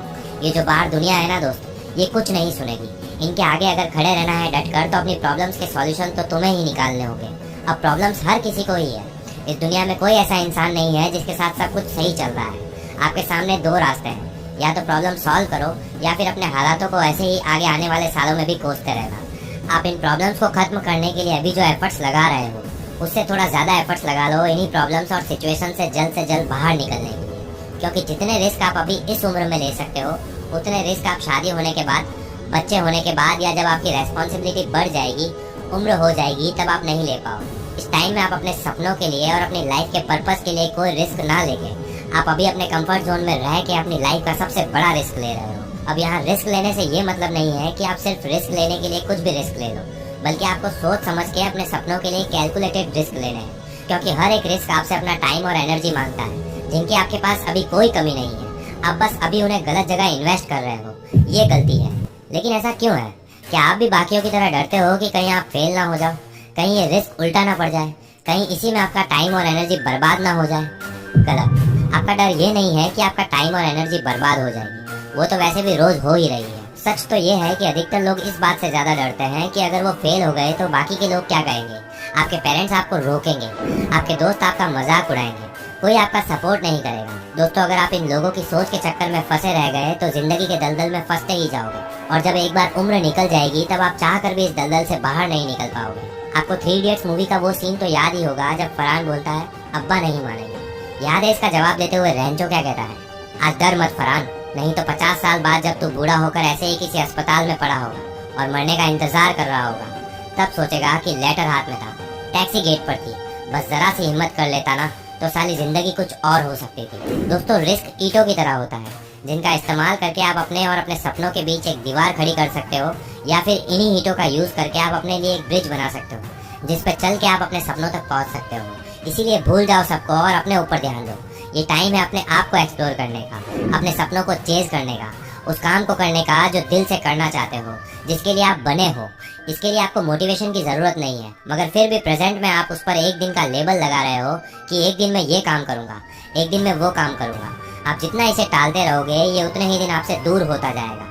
एक दिन अगर किसी काम को टालोगे तो ये समझ लो कि आपकी सक्सेस एक दिन आगे बढ़ गई है आपसे।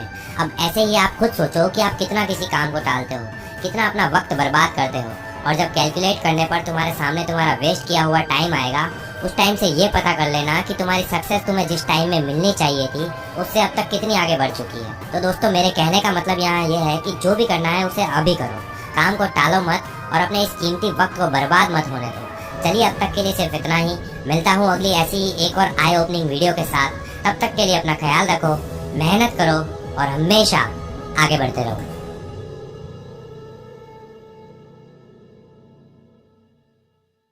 अगर आप एक छोटी उंगली से काम करें तो ये पैसे कमा लेगी, इसमें इतनी काबिलियत है। मैं पैसे कमाता हूँ, पैसे कमाता हूँ, लोग गर्व से कहते हैं। आप क्यों नहीं देखते कि हर कीड़ा, हर पक्षी, हर जानवर, इस धरती का हर प्राणी जीवन चला रहा है। ये इंसानी प्रकृति है कि जो चीज आपको नहीं मिली है वही आपको सबसे ऊंची चीज लगती है। जो आपके पास नहीं होता उस पल वही सबसे बड़ा लगता है। अगर आपने 2 दिनों से खाना नहीं खाया तो खाना भगवान हो जाएगा। आया ना? नहीं? हाँ। अगर आपको यह समझ नहीं आया तो मुंह बंद करके 2 मिनट तक अपनी नाक पकड़िए। अब आप भगवान चाहेंगे या हवा? हवा। अगर भगवान खुद पूछें हवा चाहिए या भगवान, आप कहेंगे आप भाड़ में जाइए, मुझे सांस लेनी है। क्योंकि उस पल जो भी चीज आपके पास नहीं होती वो खुद को इतना बड़ा कर लेती है कि बाकी हर चीज को ढक लेती है। या दूसरे शब्दों में, जब आप मजबूरी की स्थिति में होते हैं तब चीजों को वैसा नहीं देखते जैसी वो हैं, वो बहुत बढ़ चढ़ जाती हैं। अगर आपका ब्लैडर भरा है, 1 मिनट, मैं आत्मज्ञान की बात कर रहा हूं। आपका ब्लैडर भरा हुआ है, क्या आपको रुचि होगी? मुझे आत्मज्ञान नहीं चाहिए, फिलहाल बाथरूम जाना ही परम मुक्ति जैसा है। हाँ या ना? तो चाहे जो मजबूरी हो, मजबूरी की स्थिति होने पर आप किसी भी चीज को उसके असली रूप में नहीं देखते। जीवन उस पल आपको ये सोचने पर मजबूर कर देगा कि यही सच है। तो इस तरह इंसानी जीवन एक मजबूरी से दूसरी में जाता रहता है। यह आपको चीजों को उनके उनके असली रूप में देखने का कभी समय ही नहीं देता। अगर आप जीवन को वैसा नहीं देख सकते जैसा वो है, तो क्या आप उसे वैसे संभाल पाएंगे जैसे संभाला जाना चाहिए? बिल्कुल नहीं, है ना? अगर आप चीजों को उनके असली रूप में नहीं देखते, तो आप उन्हें वैसे नहीं संभाल पाएंगे जैसे संभाला जाना चाहिए। इसी कारण लोगों के जीवन और समाज कई तरह से भद्दे हो गए हैं। जब मैं भद्दा कहता हूं तो मेरा मतलब है सामान्य। मैं एक स्कूल में 14-15 साल के बच्चों से बात कर रहा था। वो लगभग 11-12 लड़के लड़कियां थे। मैं उनसे पूछ रहा था कि वो आगे क्या करेंगे, क्योंकि वो शायद 10वीं क्लास में थे। वो सिर्फ नौकरी ढूंढकर पैसा कमाने की बात कर रहे थे। मुझे विश्वास ही नहीं हुआ,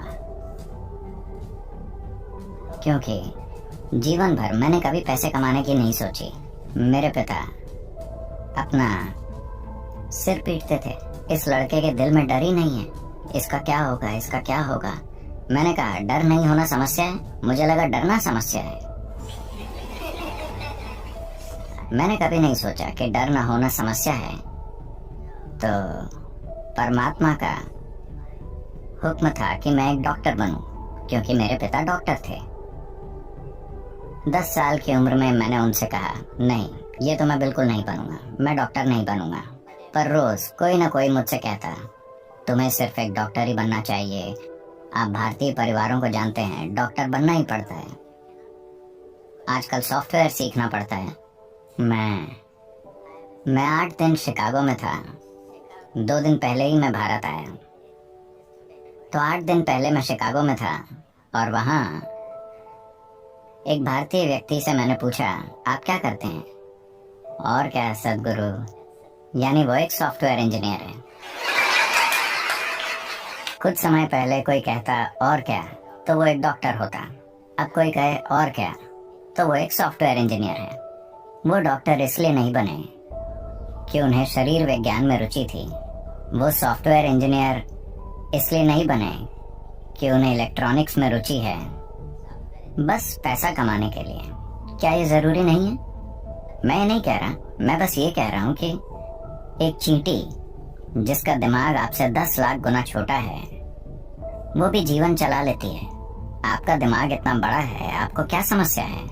मैं ये इसलिए कह रहा हूं क्योंकि ये बुरी तरह से सीमित करने वाला विचार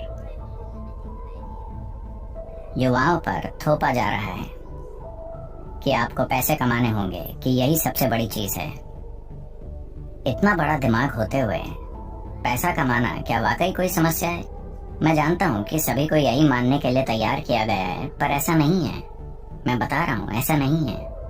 मानव चेतना के लिए पैसे कमाना एक मामूली चीज है, पर दुर्भाग्य से पूरी मानवता अपनी पूरी ऊर्जा और बुद्धि बस पैसा कमाने में लगा रही है। अगर दुनिया में ये नहीं बदलता, मैं ये नहीं कह रहा कि पैसे नहीं कमाने चाहिए, मैं बस ये कह रहा हूं कि इसे पूरी इंसानी चेतना पर हावी नहीं होना चाहिए।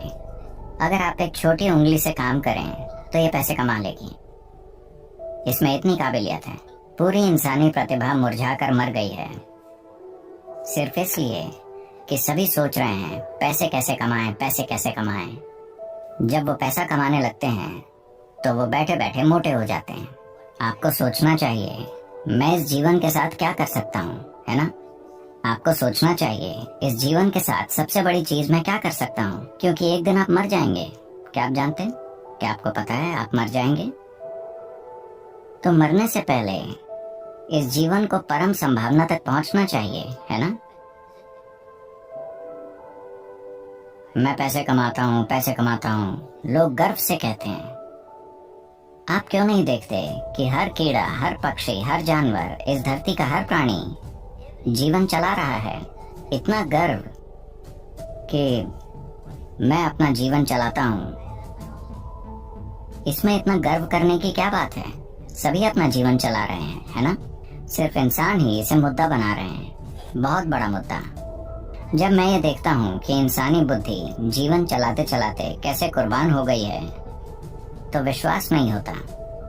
मनुष्य कितना कुछ कर सकते थे, वो अद्भुत चीजें कर सकते थे, पर उसके बजाय वो पैसा कमा रहे हैं। तो ये बहुत जरूरी है। मैं सोच रहा हूँ कि हम एक लहर शुरू करें, खास तौर से स्कूलों और कॉलेजों में, कि पैसे कमाना एक छोटी सी चीज है। ये जीवन का प्रमुख उद्देश्य नहीं है। एक छोटी उंगली से आप पैसे कमा सकते हैं। इस बड़े दिमाग के साथ जब चींटियां जीवन चला सकती हैं, तो इस दिमाग को पैसे कमाने के लिए संघर्ष करना चाहिए। ये समस्या बन गई है क्योंकि आप किसी और जैसा बनना चाहते हैं, है ना? आप किसी दूसरे जैसा बनना चाहते हैं, आप गुलाम बन जाते हैं, और इस चक्कर में पड़ने के बाद और कुछ नहीं हो पाता। आप हमेशा के लिए इसी में फंस जाते हैं। अब जिस संभावना को हम योग कहते हैं, वो शरीर को मरोड़ने, फिट होने या स्वस्थ होने के बारे में नहीं है। अगर आप प्रकृति के साथ तालमेल में हैं, तो प्रकृति ये सब कुछ कर देगी। ये अपने सिस्टम की ज्यामिति के माध्यम से ब्रह्मांड की ज्यामिति समझने के बारे में है। मैं इसे ज्यामिति कह रहा हूं क्योंकि ब्रह्मांड एक ज्यामिति है ना? पृथ्वी सूरज के चारों ओर घूम रही है। ये क्या है? डीजल की शक्ति? क्या एक डीजल इंजन इसे धक्का दे रहा है? अगर ऐसा होता तो इंजन की आवाज से हम मर जाते। ज्यामिति इतनी अच्छी है कि धरती बस घूमती ही चली जा रही है ना? आपने लगातार चलने वाली मशीनें देखी हैं? क्या छोटी मशीनें? अगर आप बस ऐसे करें तो वो सालों तक चलती रहेंगी।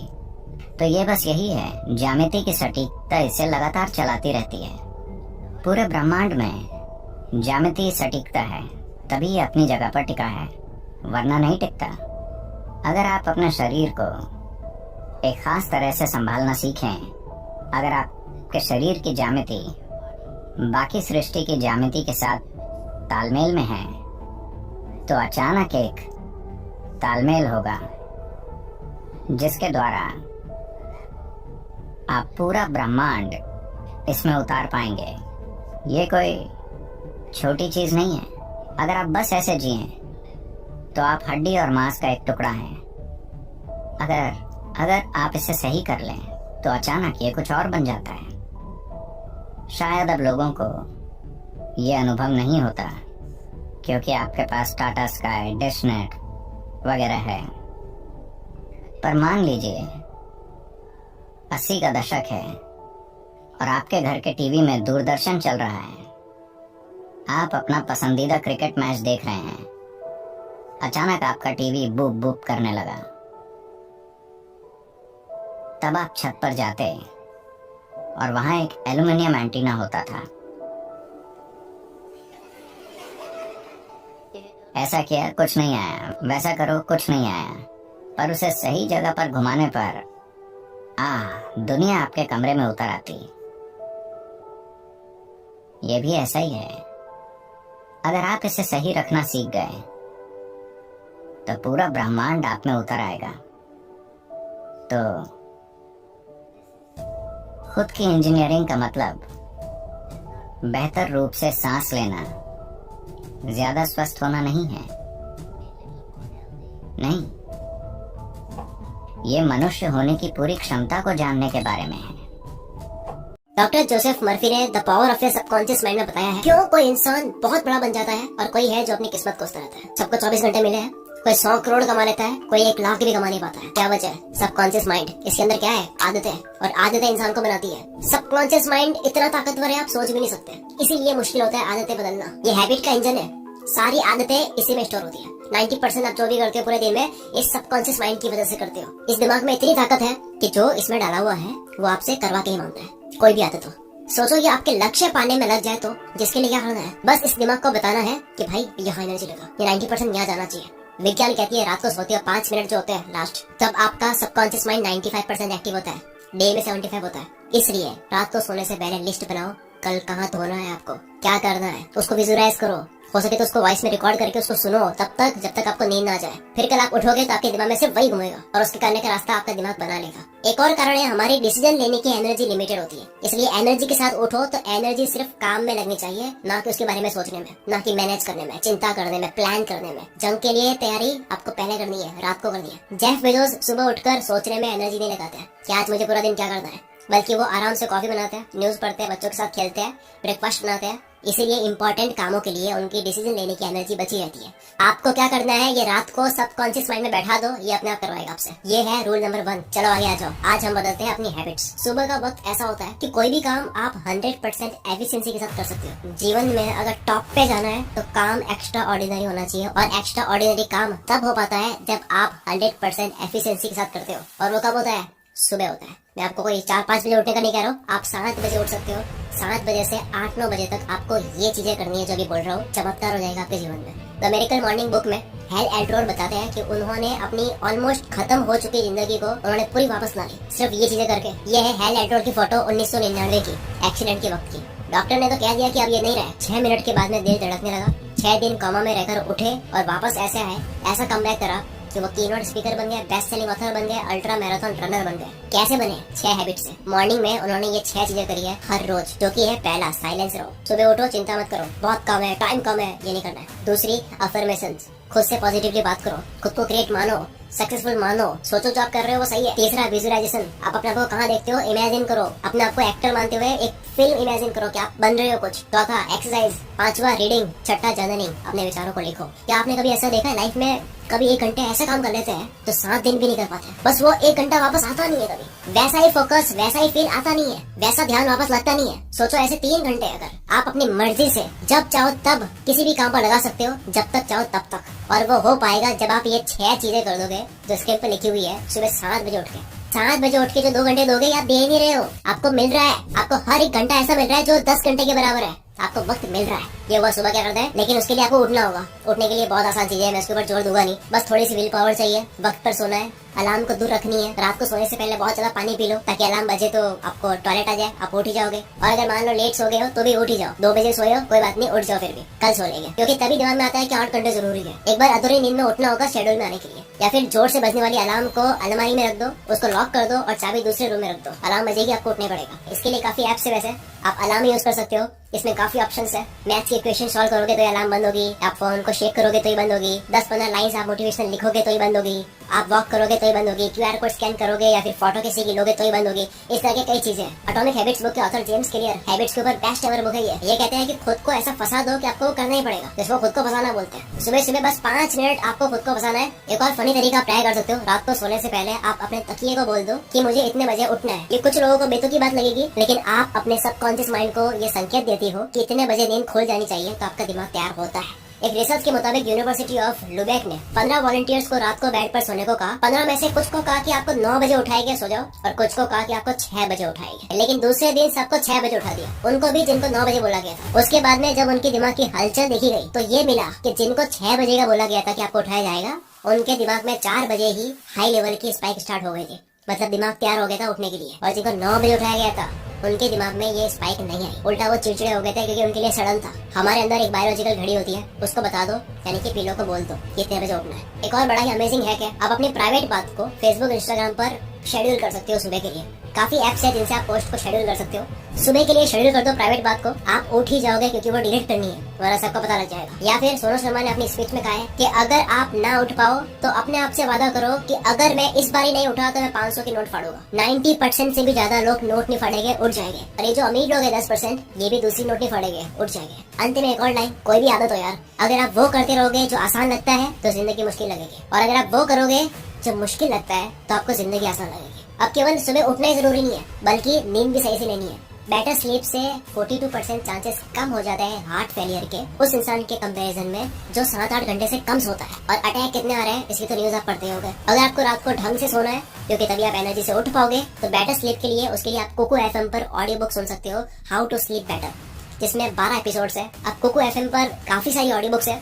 अब जैसे हम बात कर रहे हैं हैबिट्स की, तो हैबिट्स के ऊपर habits to change your life, success habits, habits of highly successful people, creative habits of successful artist, ये ऑडियो बुक्स है। और एक मेरी personal favourite, the power of your subconscious mind book, जिसकी बात हमने शुरुआत में करी है। ये 30 एपिसोड्स की ऑडियो बुक्स है कुकू एफएम पर। मैंने सुनी, बहुत अच्छी लगी, वैल्यू से भरी हुई है।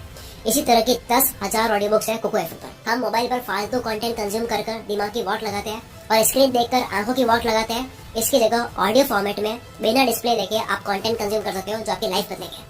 मंथली सिर्फ 99 रुपीज कॉस्ट आती है। अगर कूपन कोड एंटर करोगे CM50 तो फर्स्ट मंथ सिर्फ 49 रुपीज पे करने होंगे। ऑलरेडी 25 लाख लोगों ने मेंबरशिप ले ली है। अगर आपको भी लेनी है तो लिंक डिस्क्रिप्शन में है। आगे बढ़ते हैं। अब हम थोड़ा सा और जड़ तक जाते हैं कि किसी भी चीज की आदत लगती क्यों है। हैबिट्स की साइंस क्या है। किसी भी चीज की आदत हम लगाना चाहते हैं पर लग नहीं पाती है। उसकी वजह होती है उसमें मजा नहीं आ रहा है। चाहे आदत लगानी हो या छोड़नी हो, एक चीज का बहुत बड़ा रोल है, वो है मजा। मजा आता है, आदत बन जाती है। और मजे की वजह होती है डोपामिन, जो आपने सुना होगा। और ये डोपामिन लिमिटेड होता है, जो कि हम बाकी मजे करने में बिता देते हैं। एग्जाम्पल, अगर सोशल मीडिया में स्क्रॉल करने में मजे ले लिए तो बाद में मजा बचता नहीं है पढ़ाई या काम करने के लिए, क्योंकि ये लिमिटेड है। मैंने बीच में शॉर्ट्स और रील्स देखनी स्टार्ट कर ली थी फ्री टाइम में। दिक्कत 5-10 मिनट की नहीं थी, दिक्कत थी आदत लगने की, क्योंकि बाद में मैं काम के वक्त भी करने लग गया था। जब फालतू जगह डोपामिन छोटे होते हैं तब अटेंशन स्पैन की तरजीह उड़ जाती है। ध्यान लगा नहीं पाता है किसी भी जगह पर। यूजलेस चीजें जिनको देखकर हाई स्पाइक मिलती है, जिनको देखकर बहुत हाई डोपामिन रिलीज होता है, उसे बार बार करने से होता है कि बाकी सारी चीजें फीकी लगती है। अटेंशन स्पैन कम हो जाता है, ध्यान नहीं लगा पाते हैं, दिमाग का कनेक्शन किसी भी चीज पर बन नहीं पाता है, भटकता रहता है, क्योंकि वो हमेशा वापस तलाश में होता है कि वापस मुझे डोपामिन शॉट चाहिए। मोबाइल यूज करने की आदत लग जाती है, वो और ढूंढता होता है मजा। भटकने की वजह से नींद तक नहीं आती है। नींद आने की वजह से उसकी पूरी बॉडी का सिस्टम हिल जाता है, जिसकी वजह से वो अनहेल्दी खाता है। और कई बार वो खाता इसलिए नहीं है क्योंकि भूख लगी है, बल्कि इसलिए क्योंकि क्रेविंग हो रही है, या फिर बोर हो रहा है, या फिर स्ट्रेस में। इन सब प्रॉब्लम की वजह क्या है? Dopamine rush. यानी कि दिमाग को संतुष्टि छोटे चीजों में मिलती नहीं है। काम करने में, मेहनत करने में, अच्छा खाने में, शांत रहने में नहीं मिलती है। It's like drug. एक एक्सपेरिमेंट में भूखे चूहे को पिंजरे में डाला और उसे खाना नहीं मिल रहा था। उस पिंजरे में एक लीवर था, उसने लीवर को प्रेस करा, खाना मिल गया। जैसी भूख लगती है वो लीवर को प्रेस करता, खाना मिलता। दूसरे एक्सपेरिमेंट में पेट भरे हुए चूहे को पिंजरे में डाला और उसके सामने भी लीवर था, लेकिन उसको करंट दिया गया। जैसे ही करंट मिलता, लीवर दबाता, करंट बंद हो जाता। तो उसके बाद में हुआ ये कि करंट लगने से पहले लाइट लगती थी। तो जैसे ही लाइट लगती तो अगली बार होता है कि वो लीवर दबा देता। उसको पता है कि ये दबा होगा तो दर्द नहीं होगा, करंट नहीं लगेगा। तो एक चूहा भूख के पीछे लीवर दबा रहा है, दूसरा दर्द से भागने के लिए वो लीवर दबा रहा है। फिर तीसरे एक्सपेरिमेंट में चूहे को पिंजरे में डाला जिसका पेट भरा हुआ था, लेकिन जब बाद में उसको भूख लगी तो लीवर प्रेस करा, क्योंकि उसको पता था कि ये प्रेस करने से खाना आएगा, लेकिन खाना नहीं आया। उसने दूसरी बार प्रेस करा, खाना थोड़ा सा आया, खाया, तीसरी बार प्रेस करा, थोड़ा ज्यादा आया। चूहे ने जब जब लीवर दबाया, हर बार रिजल्ट्स अलग मिले। कभी खाना नहीं आया, कभी बहुत ज्यादा आया, कभी कम आया, कभी कोई और चीज आ गई। उसके बाद हुआ ये कि अब वो लीवर प्रेस खाना खाने के लिए नहीं, जब वो भूखा होता था तब नहीं, बल्कि उसको आदत लग गई थी, इसलिए उसको प्रेस कर रहा था। और वो सेम चीज हम करते हैं सोशल मीडिया पर स्क्रॉल करते वक्त। हम भी इसी तरह से रिवॉर्ड ढूंढ रहे होते हैं कि मैं फिर से एक और स्क्रॉल करूंगा, मजा आएगा। कभी वीडियो अच्छी आती है, कभी नहीं आती, कभी मजा आता है, कभी नहीं आता है। तो इसका इलाज क्या है? 21 दिन के लिए आपको मॉन्क मोड में जाना होगा। 21 दिन के लिए डोपामिन डिटॉक्स करना होगा। ये सारी मजे वाली चीज कम करनी होगी। अपना मॉन्क मोड ऑन कर दो, यानी 21 दिन तक दिमाग को बहुत हाई मजे देने वाली चीजें नहीं करनी है। खाना हो, मोबाइल हो, म्यूजिक हो, घूमना हो, चटपटा खाना हो, मीठा खाना हो, कुछ भी हो सकता है। डोपामिन डाइट स्टार्ट करनी है। अगर आपको काम करने का मन करवाना है, काम करने की आदत लगवानी है, तो पहले इस काम के अंदर डोपामिन रिलीज करना होगा। जब आप ऑलरेडी पानी पी चुके होते हो तब आप तड़पोगे नहीं, बल्कि रेगिस्तान में आप एक गिलास पानी के लिए आप मेहनत कर लोगे। सेम आपको अपने आप को रेगिस्तान में डालना है, यानी कि मजे वाली चीजों से दूर रखना है, ताकि वो एक गिलास पानी भी आपके लिए मजेदार बन जाए। No social media, no useless content, sugar से दूर, चैटिंग से दूर, मीम्स से दूर, न्यूज वगैरह जितनी भी चीज, ताकि आपका दिमाग काम के अंदर मजा ढूंढ पाए। यहाँ से फिर खेल शुरू होगा आदत लगने का। क्या आपने कभी नोटिस करा गांव के लड़के ज्यादा पढ़ पाते हैं सिटी वालों के मुकाबले? बस बात समझ जाओ। जब आप हैबिट बदलने के मूड में होते हो, कोई चीज ऐड करने के मूड में होते हो, तब आपको कैलेंडर नहीं भूलना चाहिए। एक ऐसा कैलेंडर आप प्रिंट करवा सकते हो या फिर हाथ से ड्रॉ कर सकते हो चार्ट पर, और अपने रूम पे लगा दो। जिस दिन आप वो चीज करो जो आप करना चाहते हो, उसको क्रॉस कर दो, और आपका लक्ष्य होना चाहिए कि पूरा कैलेंडर जो है वो क्रॉस से भर जाए। जेरी साइनफेल्ड कॉमेडियन से कोई पूछता है कि मुझे भी आपकी तरह कॉमेडियन बनना है, आप क्या करते हो ऐसा? तो उन्होंने कहा कि 365 दिन का कैलेंडर खरीदो और रोज जोक्स लिखने की प्रैक्टिस करो। जिस दिन पूरा कैलेंडर क्रॉस से भर जाएगा, आप बन जाओगे। क्योंकि आप मेरे घर आओ, मेरे घर पे ऐसे कई कैलेंडर मिल जाएंगे जो पूरे क्रॉस से भरे हुए होंगे। मैंने ऐसे कई कैलेंडर क्रॉस से भर के रखे हुए हैं। अब इसके लिए आप हैबिट ट्रैकर यूज कर सकते हो। हैबिट ट्रैकर गूगल करोगे, एक टेम्पलेट मिल जाएगा, आप इसको या तो हाथ से ड्रॉ कर दो या प्रिंट करवा दो। मैं पर्सनली नोशन यूज करता हूँ, आपको यहाँ पे काफी टेम्पलेट्स मिल जाएंगे हैबिट को ट्रैक करने वाले। अब नेक्स्ट आता है गुड पेन और बैड पेन। देखो, कोई भी आदत लगाओगे तो आपको दर्द का सामना करना होगा, ऐसा ही नहीं है कि बस दर्द दोनों जगह है। बस दोनों में से कौन सा दर्द लेना है वो आपके ऊपर है। शुरू में एक्सरसाइज करने में दर्द लेना है या फिर बाद में बीमारियों का दर्द लेना है। दुनिया में दो तरह के दुख होते हैं, एक अच्छी हैबिट्स बनाते वक्त का दुख, अगर वो नहीं बनाए तो उसका जो नुकसान होता है उसका दुख, या फिर मॉर्निंग हैबिट्स लगाकर एक बार परेशान हो सकते हो, दुखी हो सकते हो, या फिर आप अगर ये नहीं करते हो तो जिंदगी भर पैसों की तंगी में दुखी रह सकते हो। आपकी चॉइस है कौन सा दुख लेना है। जब आप किसी भी दर्द की, किसी भी परेशानी की मीनिंग समझ लेते हो कि ये जो हेल्थी फूड खा रहा हूँ, ये जो मैं सुबह जल्दी उठ रहा हूँ, स्मोकिंग करने का मन नहीं कर रहा, उसको मार रहा हूँ, मेंटल प्रेशर जो मैं झेल रहा हूँ, ये जो दर्द है, इसकी अगर आपको मीनिंग समझ आ जाती है कि ये तो इंजेक्शन है, दर्द कर रहा है लेकिन इससे इलाज हो रहा है, तब आप हंसते हंसते इस दर्द को ले लेते हो, और जब एक बार ये वाला दर्द सहन कर लिया ना तो हैबिट लग जाती है, फिर दर्द नहीं लगता, फिर प्रैक्टिस में आ जाता है। रिसर्च कहती है 66 डेज लगते हैं कंप्लीटली बुरी आदत लगने में। उसके बाद में खेल शुरू होता है, और खेल क्या होता है? फ्लो। आप एक फ्लो में आते हो, ऑटो पायलट में चीजें चल रही होती है, आप नहीं करते हो जाती है आपसे, सब कॉन्शियस माइंड करने लग जाता है। अब बात करते हैं वक्त बर्बाद होने की। ये जो कहते हैं ना कि हमारे पास वक्त बहुत कम है, हम तो कर नहीं पाते हैं, ये झूठ है। जब भी आप अपने आप को ये कहते हो कि मेरे पास वक्त नहीं है, ये मैं कर नहीं पाता हूँ, तो आप झूठ बोल रहे हो। आपके पास बहुत टाइम है, आप इसे वेस्ट कर रहे हो बेवजह बिजी होने में। बस ये मान लेने से ही वक्त आपका बच जाता है। डेटा कहता है कि ऑन एन एवरेज 1.5 घंटा एक यूजर स्पेंड करता है सोशल मीडिया पर, और ऑन एन एवरेज 3 घंटे रोज के नेटफ्लिक्स को देखने में स्पेंड होते हैं। नेटफ्लिक्स को जितना देखा जाता है, महीने के घंटों की टोटल हुई है, डेटा आया है, और सारे यूजर्स के घंटे अगर टोटल कर दे तो महीने के 6 अरब 600 करोड़ घंटे होते हैं। यह डेटा है। तो आप कह सकते हो कि दुनिया बहुत वक्त बर्बाद करती है और कहती है कि मेरे पास वक्त नहीं है। आज से आपको ये नहीं सोचना कि वक्त नहीं है, वक्त कहीं ना कहीं जा रहा है। जब आप ये एक्सेप्ट कर लेते हो, आप इसके लिए कुछ करने लग जाते हो कि ठीक है क्या क्या नहीं करना है। नेटफ्लिक्स और सोशल मीडिया तो वैसे एग्जांपल था, हो सकता है आपके लिए कुछ और हो जहाँ वक्त जा रहा है छोटे छोटे पैकेट्स में, छोटे छोटे मिनट्स में, जो कि बाद में घंटों में बदल जाते हैं। चाहे वो रील्स हो, चैटिंग हो, कहीं बाहर जाना हो, पढ़े पढ़े सोचना भी इसमें इंक्लूडेड है, जो कि छोटे छोटे मिनट्स में घंटों में बदल जाते हैं। जिसका सोल्यूशन क्या है सुनो,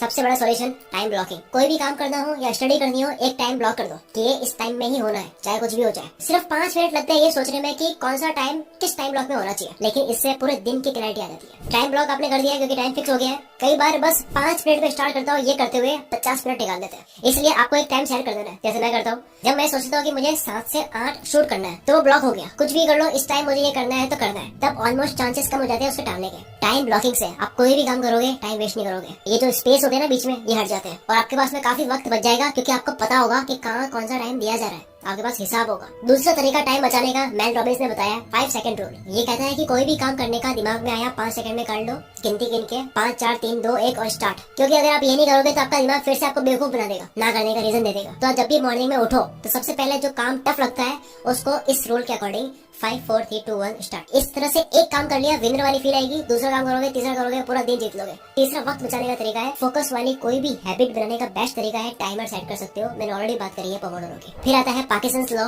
जिसकी मैंने बात करी है स्टडी वाली वीडियो में, यानी कि आप डेडलाइन सेट कर दो। क्योंकि अगर आप कोई काम 7 दिन में करना चाहते हो तब भी हो जाएगा, 3 दिन में करना चाहते हो तब भी हो जाएगा। डेडलाइन से आप वक्त बर्बाद नहीं करते हो। आप 1 second delay distracting app install कर सकते हो। जब भी आप इंस्टाग्राम, फेसबुक, स्नैपचैट खोलोगे, बिना मकसद आपको पता ही नहीं है क्योंकि आपकी आदत लग चुकी है, तो ये 1 सेकंड के लिए डिले करेगा और आपको सांस लेने के लिए कहेगा। और जब 1 सेकंड में आप ब्रीथ करोगे, आपको दिमाग में आएगा कि यार ये मैं क्या कर रहा हूँ, मुझे काम करना चाहिए। आप होश में आ जाओगे। चलो, अब तक ये थी पूरी एक हैबिट के ऊपर वीडियो। दोस्तों, हैबिट के ऊपर ये मेरी केवल एक शुरुआत है, ये केवल ट्रेलर है। मैं उसके ऊपर और वीडियोस तब लाऊंगा जब आप इसके ऊपर रेस्पॉन्स शो करोगे। क्योंकि जब आप कमेंट करके मुझे बताओगे, लाइक करोगे, शेयर करोगे, तो मेरा भी यार रिवॉर्ड होता है, मेरा ये मोटिवेशन होता है कि भाई इस वीडियो पे रिजल्ट अच्छा मिला है, इस टॉपिक पर फिर से बनाना है। तो इस वीडियो को शेयर करो, मेरे ब्रेन में रिवॉर्ड दो ताकि मुझे मजा आए और आपके लिए एक और वीडियो और अच्छी बनाऊं ताकि आपको भी मजा आए, दोनों का फायदा। और कुकू एफएम की मेंबरशिप लेने का लिंक आपको डिस्क्रिप्शन में और कमेंट बॉक्स में मिल जाएगा।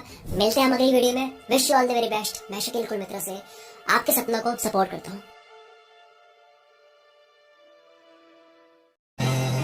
दोस्तों, आज मैं आपको जो बताने वाला हूँ उसको सुनने के बाद आपको अपनी लाइफ में इतनी वैल्यू मिलने लग जाएगी कि सब लोग आपकी बात को मानेंगे और आपके हर काम बनते चले जाएंगे। वैल्यू बढ़ने का मतलब है ज्यादा रिस्पेक्ट। ज्यादा लोग आपकी बात को मानेंगे, सुनेंगे, समझेंगे और आपसे सीखेंगे और कहेंगे कि भाई वाह, लाइफ में इज्जत मिले तो ऐसी। क्योंकि आपकी लाइफ सोशल लाइफ है। ऐसे बहुत सारे मौके आते हैं, आपकी मेंटल पीस को कोई भी डिस्टर्ब करके चला जाता है, आपकी इंसल्ट करके चला जाता है, आपका मजाक उड़ा के चला जाता है, या सामने वाले को आपकी कोई कदर ही नहीं होती। ऐसे अवसर पर आपको खुद की वैल्यू कैसे अप और मेंटेन रखनी है, कैसे अपने आप को स्पेशल अटेंशन दिलवाना है, खास बना के रखना है, तो आज मैं आपको जो बताने वाला हूँ ना, उस पे आपको ध्यान देना चाहिए। वीडियो के मेन टॉपिक्स पर जाने से पहले मैं आपको बताना चाहता हूँ कि सबसे पहले तो आपको खुद की कदर होनी चाहिए, खुद की इज्जत होनी चाहिए और फिर खुद को इस लायक बनाना चाहिए कि लोग आपकी इज्जत करें, आपको सम्मान दें। इसके लिए आपको खुद को घिसना पड़ेगा। बैठे बिठाए कोई आपकी इज्जत नहीं करने वाला। गेहूं पिस करके जब तक आटा, आटे से ब्रेड, ब्रेड से सैंडविच, सैंडविच जब तक वो नहीं बन जाता तब तक गेहूं की वैल्यू कैसे बढ़ेगी। At every point there is someone who is working on wheat. गेहूं पर हर लेवल पे अलग अलग काम होते जा रहे हैं। पहले गेहूं था, उसके बाद वो आटा बना, किसी ने मेहनत करी, आटा बनाया। आटे से फिर ब्रेड बना, किसी ने मेहनत करी, मेहनत उसमें ऐड करी, ब्रेड बन गया, रेट बढ़ गई। ब्रेड से फिर उसको सैंडविच बना दिया और उसमें क्वालिटीज ऐड कर दी और उसकी प्राइस बढ़ गई। जितनी आप वैल्यूज बढ़ाओगे, जितनी आप वैल्यूज को ऐड करोगे अपनी लाइफ में, उतनी आपकी कीमत बढ़ती जाएगी, आपकी वैल्यू बढ़ती जाएगी। अगर आप गेहूं का गेहूं ही बन के रह गए तो आपकी वैल्यू नहीं बढ़ सकती। अगर आप 10 साल पहले भी वही थे जो आज हो तो आपकी वैल्यू जीरो है। आपने कुछ नहीं कमाया, कुछ नहीं सीखा, यानी कि आपने ये 10 साल केवल गंवाए हैं। लेकिन इसका मतलब ये नहीं है कि आगे के 10 साल भी आप गंवा दोगे। आपके पास में टाइम है। आपको लाइफ के हर उस हार्ड लेवल को पार करना है जहाँ से आपकी वैल्यू बढ़ती जाएगी, और हर उस लेवल पर आपको लगेगा कि मैं पिछले लेवल से बेहतर हूँ। आप जब तक गेहूं बने रहोगे, गेहूं से पिस करके आटा नहीं बनोगे, तब तक आपकी वैल्यू नहीं बढ़ेगी। कहने का मतलब है जब तक आप अपने आप को इम्प्रूव नहीं करोगे, आपकी वैल्यू नहीं बढ़ेगी। आपकी जिंदगी भी इन्हीं लेवल्स पे डिपेंड करती है। जैसे जैसे आप खुद को डेवलप करते हो, अलग लेवल पे जाते हो, आपकी वैल्यू बढ़ती रहती है। लोग आपकी इज्जत करना ज्यादा करते रहते हैं। देखो, जितने भी इंसान हैं सबके पास 2 हाथ, 2 पैर, 2 आंखें, एक दिमाग है, राइट। पर कुछ लोग अपने दिमाग से वो काम करते हैं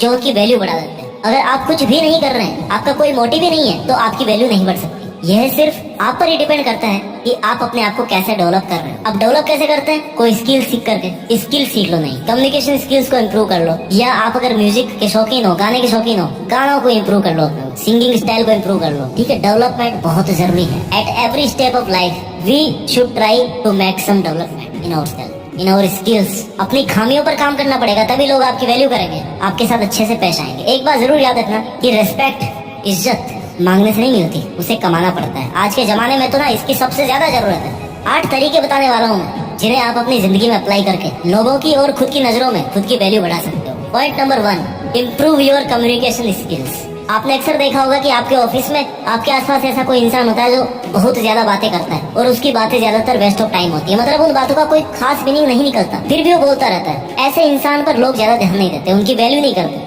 सबको लगने लगता है कि यार ये रोज ऐसे ही बड़बड़ बड़बड़ करता है। इसलिए जब भी आप किसी से बात करें तो सोच समझ कर बात करें। बेतुकी या सब्जेक्ट या मुद्दे से हटकर के कोई बात ना करें। अच्छे शब्दों का चुनाव करें। आपकी बातों का सामने वाले पर क्या असर होगा, इसके बारे में सोचें। आपका हर वर्ड बहुत कीमती है। आपके वर्ड्स और आपके बोलने का तरीका आपको रिप्रेजेंट करता है, आपकी पर्सनैलिटी को, आपके सोचने के तरीके को रिप्रेजेंट करता है। अगर कोई आपस में बातचीत कर रहा है तो बीच में नहीं बोलना। जब कोई आपसे एडवाइस मांगे तभी देना, नहीं तो नहीं देना। याद रखो, आपको कम से कम बोलना है, पर ऐसे बोलना है कि आपको सुनने वाले आपकी बातों से इम्प्रेस हो। कोई लॉजिकल बात होनी चाहिए, जीनियन बात होनी चाहिए। अगर आप स्टूडेंट और आप किसी इंटरव्यू में जाते हो तो आपने इतने ही सालों में जो पढ़ाई करी है उसको तो इंटरव्यूअर जज नहीं कर सकता 10-15 मिनट में, लेकिन वो क्या जज करता है? आपकी कम्युनिकेशन स्किल्स को, आपका बोलने का तरीका, आपका एक्सप्रेशन, आपका कॉन्फिडेंस। ये 10 मिनट में पता पड़ जाता है। उनको इनसे ही पता चल जाता है कि आप इस फील्ड में क्या करने वाले हैं। तो अगर आपकी कम्युनिकेशन स्किल अच्छी है तो डेफिनेटली आप लाइफ में आगे भी बढ़ोगे और आपकी वैल्यू भी बढ़ेगी। तरीका नंबर 2, सारी बातें मत बताओ। Don't tell everything.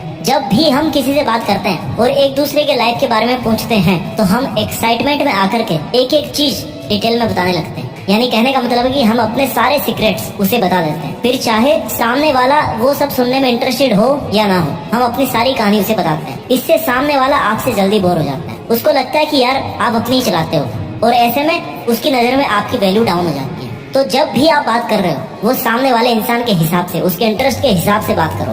देखो कि उसे क्या पसंद है, और जब भी वो इंसान आपके बारे में पूछता है या आपकी करंट सिचुएशन के बारे में पूछता है तो उतना ही बोलो जितना मिनिमम, जितना जरूरी है। अगर उसे कुछ और जानना होगा तो वो खुद ही पूछ लेगा। इसलिए आपको सब कुछ बताने नहीं बैठ जाना है। ये भी हो सकता है कि आप सामने वाले पर पूरा ट्रस्ट कर रहे हो और वो आपको चीट करने की कोशिश कर रहा हो, सोच रहा हो। इसलिए उसके हाव भाव को देखकर या ये समझकर कि उससे कितनी बात करनी है उतनी ही बात करें। इससे आप चीट होने से भी बच सकते हो और कम टाइम में अपनी बात को पूरी कर सकते हो। इससे आपका विश्वास भी बना रह सकता है, और विश्वास जब रहेगा तो आपकी वैल्यू अपने आप बनी रहेगी। इसलिए कभी भी किसी को सारी बातें मत बताओ। पॉइंट नंबर 3, अपने आप को बेहतर बनाओ। Make yourself better. हर दिन अपने आप को बेहतर बनाने की कोशिश करो। अपनी कमियों पर काम करना शुरू कर दो। अपने कंफर्ट जोन से बाहर निकलो। नई नई चीजों को सीखो जिससे आप अपनी लाइफ को बेहतर बना सकते हो।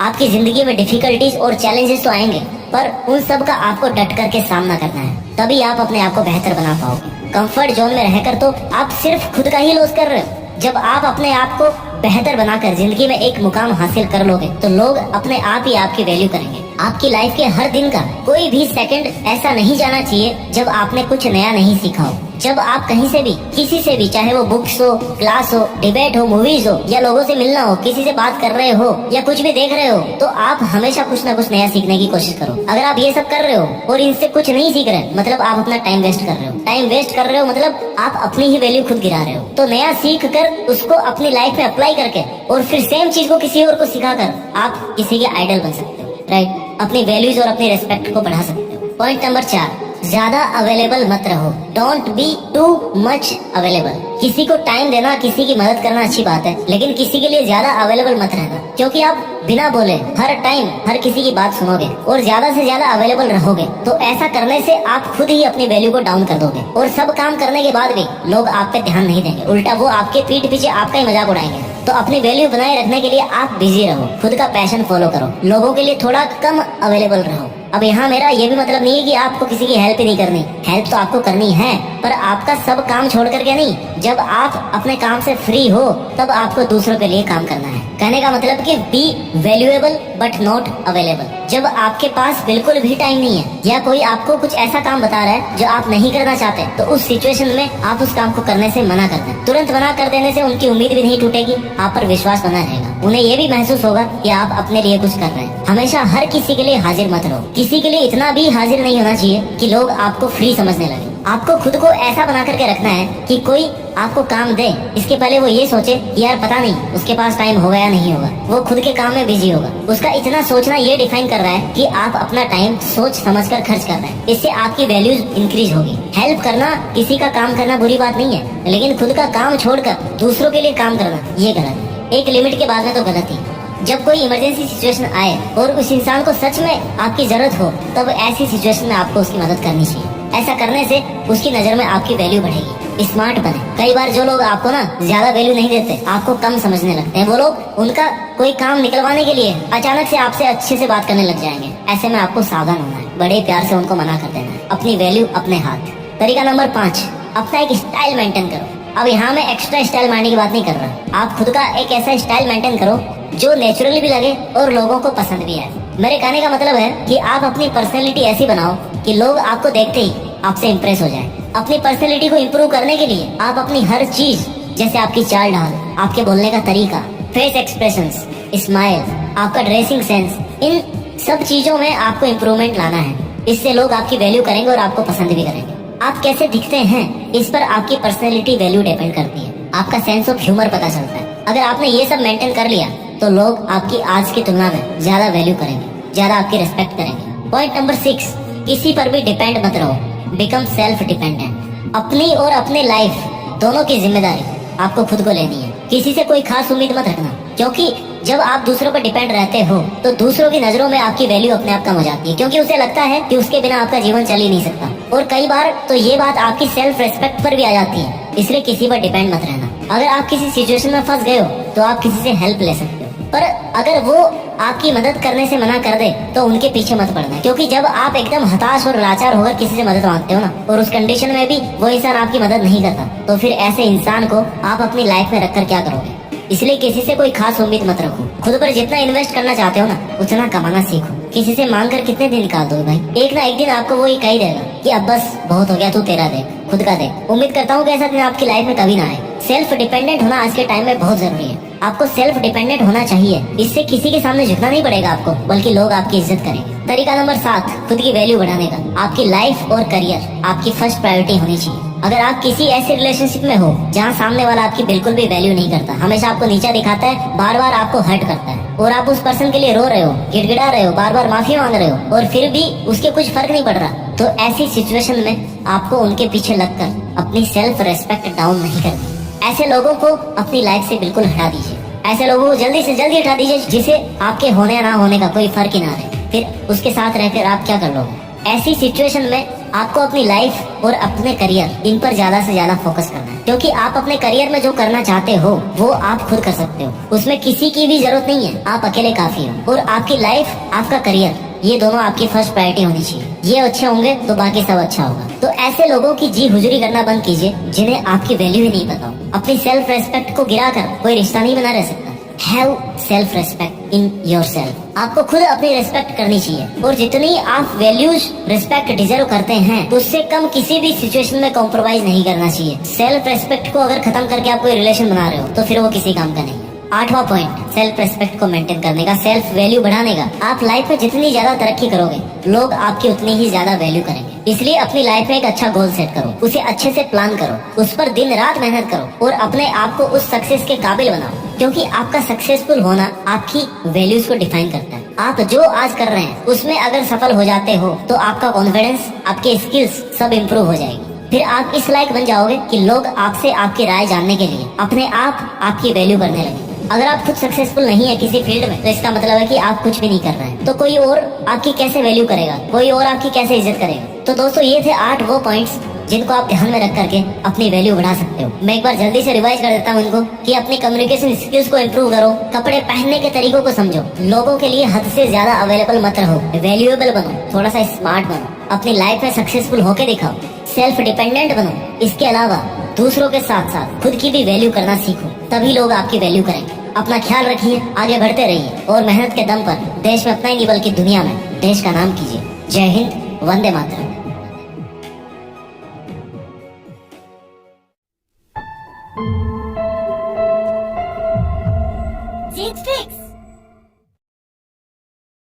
दोस्तों, आज मैं आपको इस वीडियो में एक ऐसी टेक्निक को बताने जा रहा हूँ जो आपके जीवन की दिशा व दशा दोनों बदल सकती है।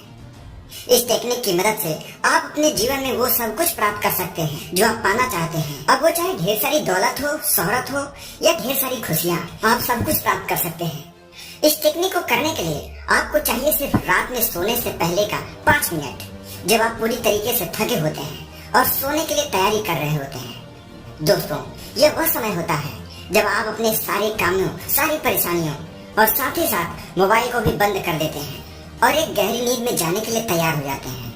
और दोस्तों, बस यह वही समय है जब आप हर रोज अपनी जिंदगी के सिर्फ 5 मिनट देकर अपनी लाइफ को पूरी तरीके से चेंज कर सकते हैं और अपनी जिंदगी में नई ऊर्जा का संचार कर सकते हैं, जो मदद करेगा आपकी उन सारी विश, सारी इच्छा, सारी मनोकामना को पूरी करने में जो आप पाना चाहते हैं। दोस्तों, यह एक ऐसी टेक्निक है जिससे आप अपनी जिंदगी की दिशा और दशा पूरी तरीके से बदल सकते हैं। इसके लिए इस वीडियो को पूरा एंड तक जरूर देखिए, क्योंकि आधी अधूरी जानकारी हमेशा खतरनाक और निष्फल होती है। दोस्तों, आगे इस टेक्निक को समझने के लिए सबसे पहले हम समझ लेते हैं कि आखिर रात में सोने से पहले ही क्यों करना है। अगर आपके मन में भी ये सवाल आ रहा है तो सबसे पहले इसका जवाब जान लीजिए। दोस्तों, हम सभी इंसानों में ईश्वर या इस ब्रह्मांड के द्वारा सबसे बड़ी शक्ति अगर कोई दी गई है तो वह है आपका दिमाग। और इस दिमाग के सभी कार्यों और शक्तियों को करने की क्षमता को 2 भागों में बांटा गया है। सबसे पहले भाग को हम कॉन्शियस माइंड या चेतन मस्तिष्क कहते हैं और दूसरे भाग को सब कॉन्शियस माइंड या अचेतन मस्तिष्क कहते हैं। चेतन मस्तिष्क में क्रिएटिविटी, तर्क वितर्क, इच्छाएं, प्लानिंग, ड्रीम्स हैं। यह ऐसे सभी काम जिसे आप जागृत अवस्था तक करते हैं, जैसे अभी आप इस वीडियो को देख रहे हैं, सुन रहे हैं, साथ ही साथ आगे की प्लानिंग कर रहे हैं और सही और गलत के उलझनों में उलझे हुए हैं। ये सारे काम चेतन मस्तिष्क का है, लेकिन यह चेतन मस्तिष्क आपके ब्रेन पावर का सिर्फ 5% इस्तेमाल करता है। यही दूसरी तरफ आपकी फीलिंग, हैबिट, बिलीफ सिस्टम, यादें, अनुभव और भी बहुत सारी चीजें जो ऑटो पायलट मोड में चलती हैं, जैसे सांस लेना, देखना, पलकें झपकाना, हृदय की धड़कन, सुनना, महसूस करना, ये सभी चीजें आपका सबकॉन्शियस माइंड कंट्रोल करता है।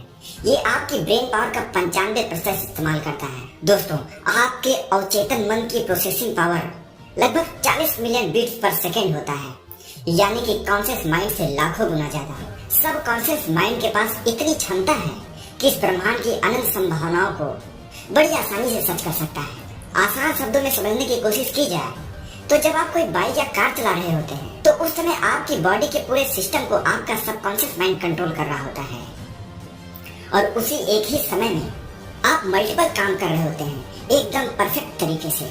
दोस्तों, आपका सबकॉन्शियस माइंड ऐसे मल्टीप्लेक्स सिनेमा की तरह है जहां एक समय पर हजारों तरह की अलग अलग मूवीज चल रही होती हैं, वो भी बिना रुके।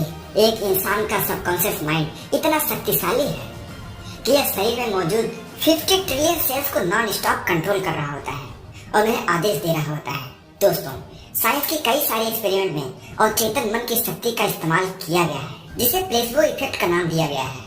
इस एक्सपेरिमेंट में डॉक्टर की एक टीम ने एक ब्लैक कैप्सूल को कई सारे मरीजों को यह कहते हुए दिया कि इससे आपके रोग बहुत ही तेजी से ठीक हो जाएंगे, क्योंकि ये बहुत ही स्पेशल और क्विक रिजल्ट देने वाली है और आप 2 से 3 दिनों में ठीक हो जाएंगे। दोस्तों, 2 से 3 दिनों के बाद ही उन सभी रोगियों को इस ब्लैक कैप्सूल से ही राहत मिलने लगा। ऐसा इसलिए हुआ क्योंकि इन सभी लोगों को डॉक्टर के द्वारा यह यकीन दिलाया जा चुका था कि यह उनकी बीमारी को ठीक कर देगा। हमारा सबकॉन्शियस माइंड सही गलत झूठ सच में फर्क नहीं कर सकता।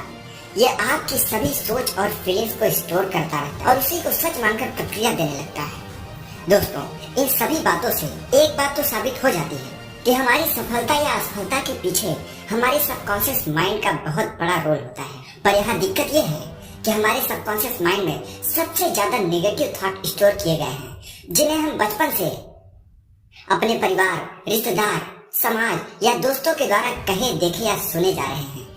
ऐसे में जब हमारा कॉन्शियस माइंड किसी सपनों, किसी इच्छाओं और किसी विश को पूरा करने के लिए सपना देखता है, तो उसे पूरा करने के लिए सबकॉन्शियस माइंड का साथ लेना बहुत ही आवश्यक हो जाता है, क्योंकि सबकॉन्शियस माइंड अपने स्टोर किए हुए पुराने पिक्चर, पुराने स्टोरीज और पुराने एक्सपीरियंस से डेटा कलेक्ट करता है और खुद को आपके उस ड्रीम, उस विश को पूरा करने के लिए तैयार करता है। अब यदि आपने उस ड्रीम या विश के लिए नेगेटिव थॉट, नेगेटिव या फेल्योर वाले एक्सपीरियंस पिक्चर को स्टोर कर रखा होगा, तो आपकी सफलता के चांस सिर्फ 5% रह जाते हैं। दोस्तों, अब आप कहेंगे कि इसे फिर ठीक कैसे किया जाए, तो जवाब है आपकी उस ड्रीम या विश को न्यू और पॉजिटिव एक्सपीरियंस के डेटा को अपने सबकॉन्शियस माइंड में स्टोर करके। तो चलिए अब हम इसे डिटेल से जानते हैं कि कैसे आप अपने माइंड में इस तरीके के डेटा को फीड करेंगे। दोस्तों, रात को सोने से ठीक पहले आपके कॉन्शियस और सबकॉन्शियस माइंड के बीच का कनेक्शन खत्म होता है और यही वह समय होता है जब कोई भी बात डायरेक्ट आपके सबकॉन्शियस माइंड में डाली जा सकती है।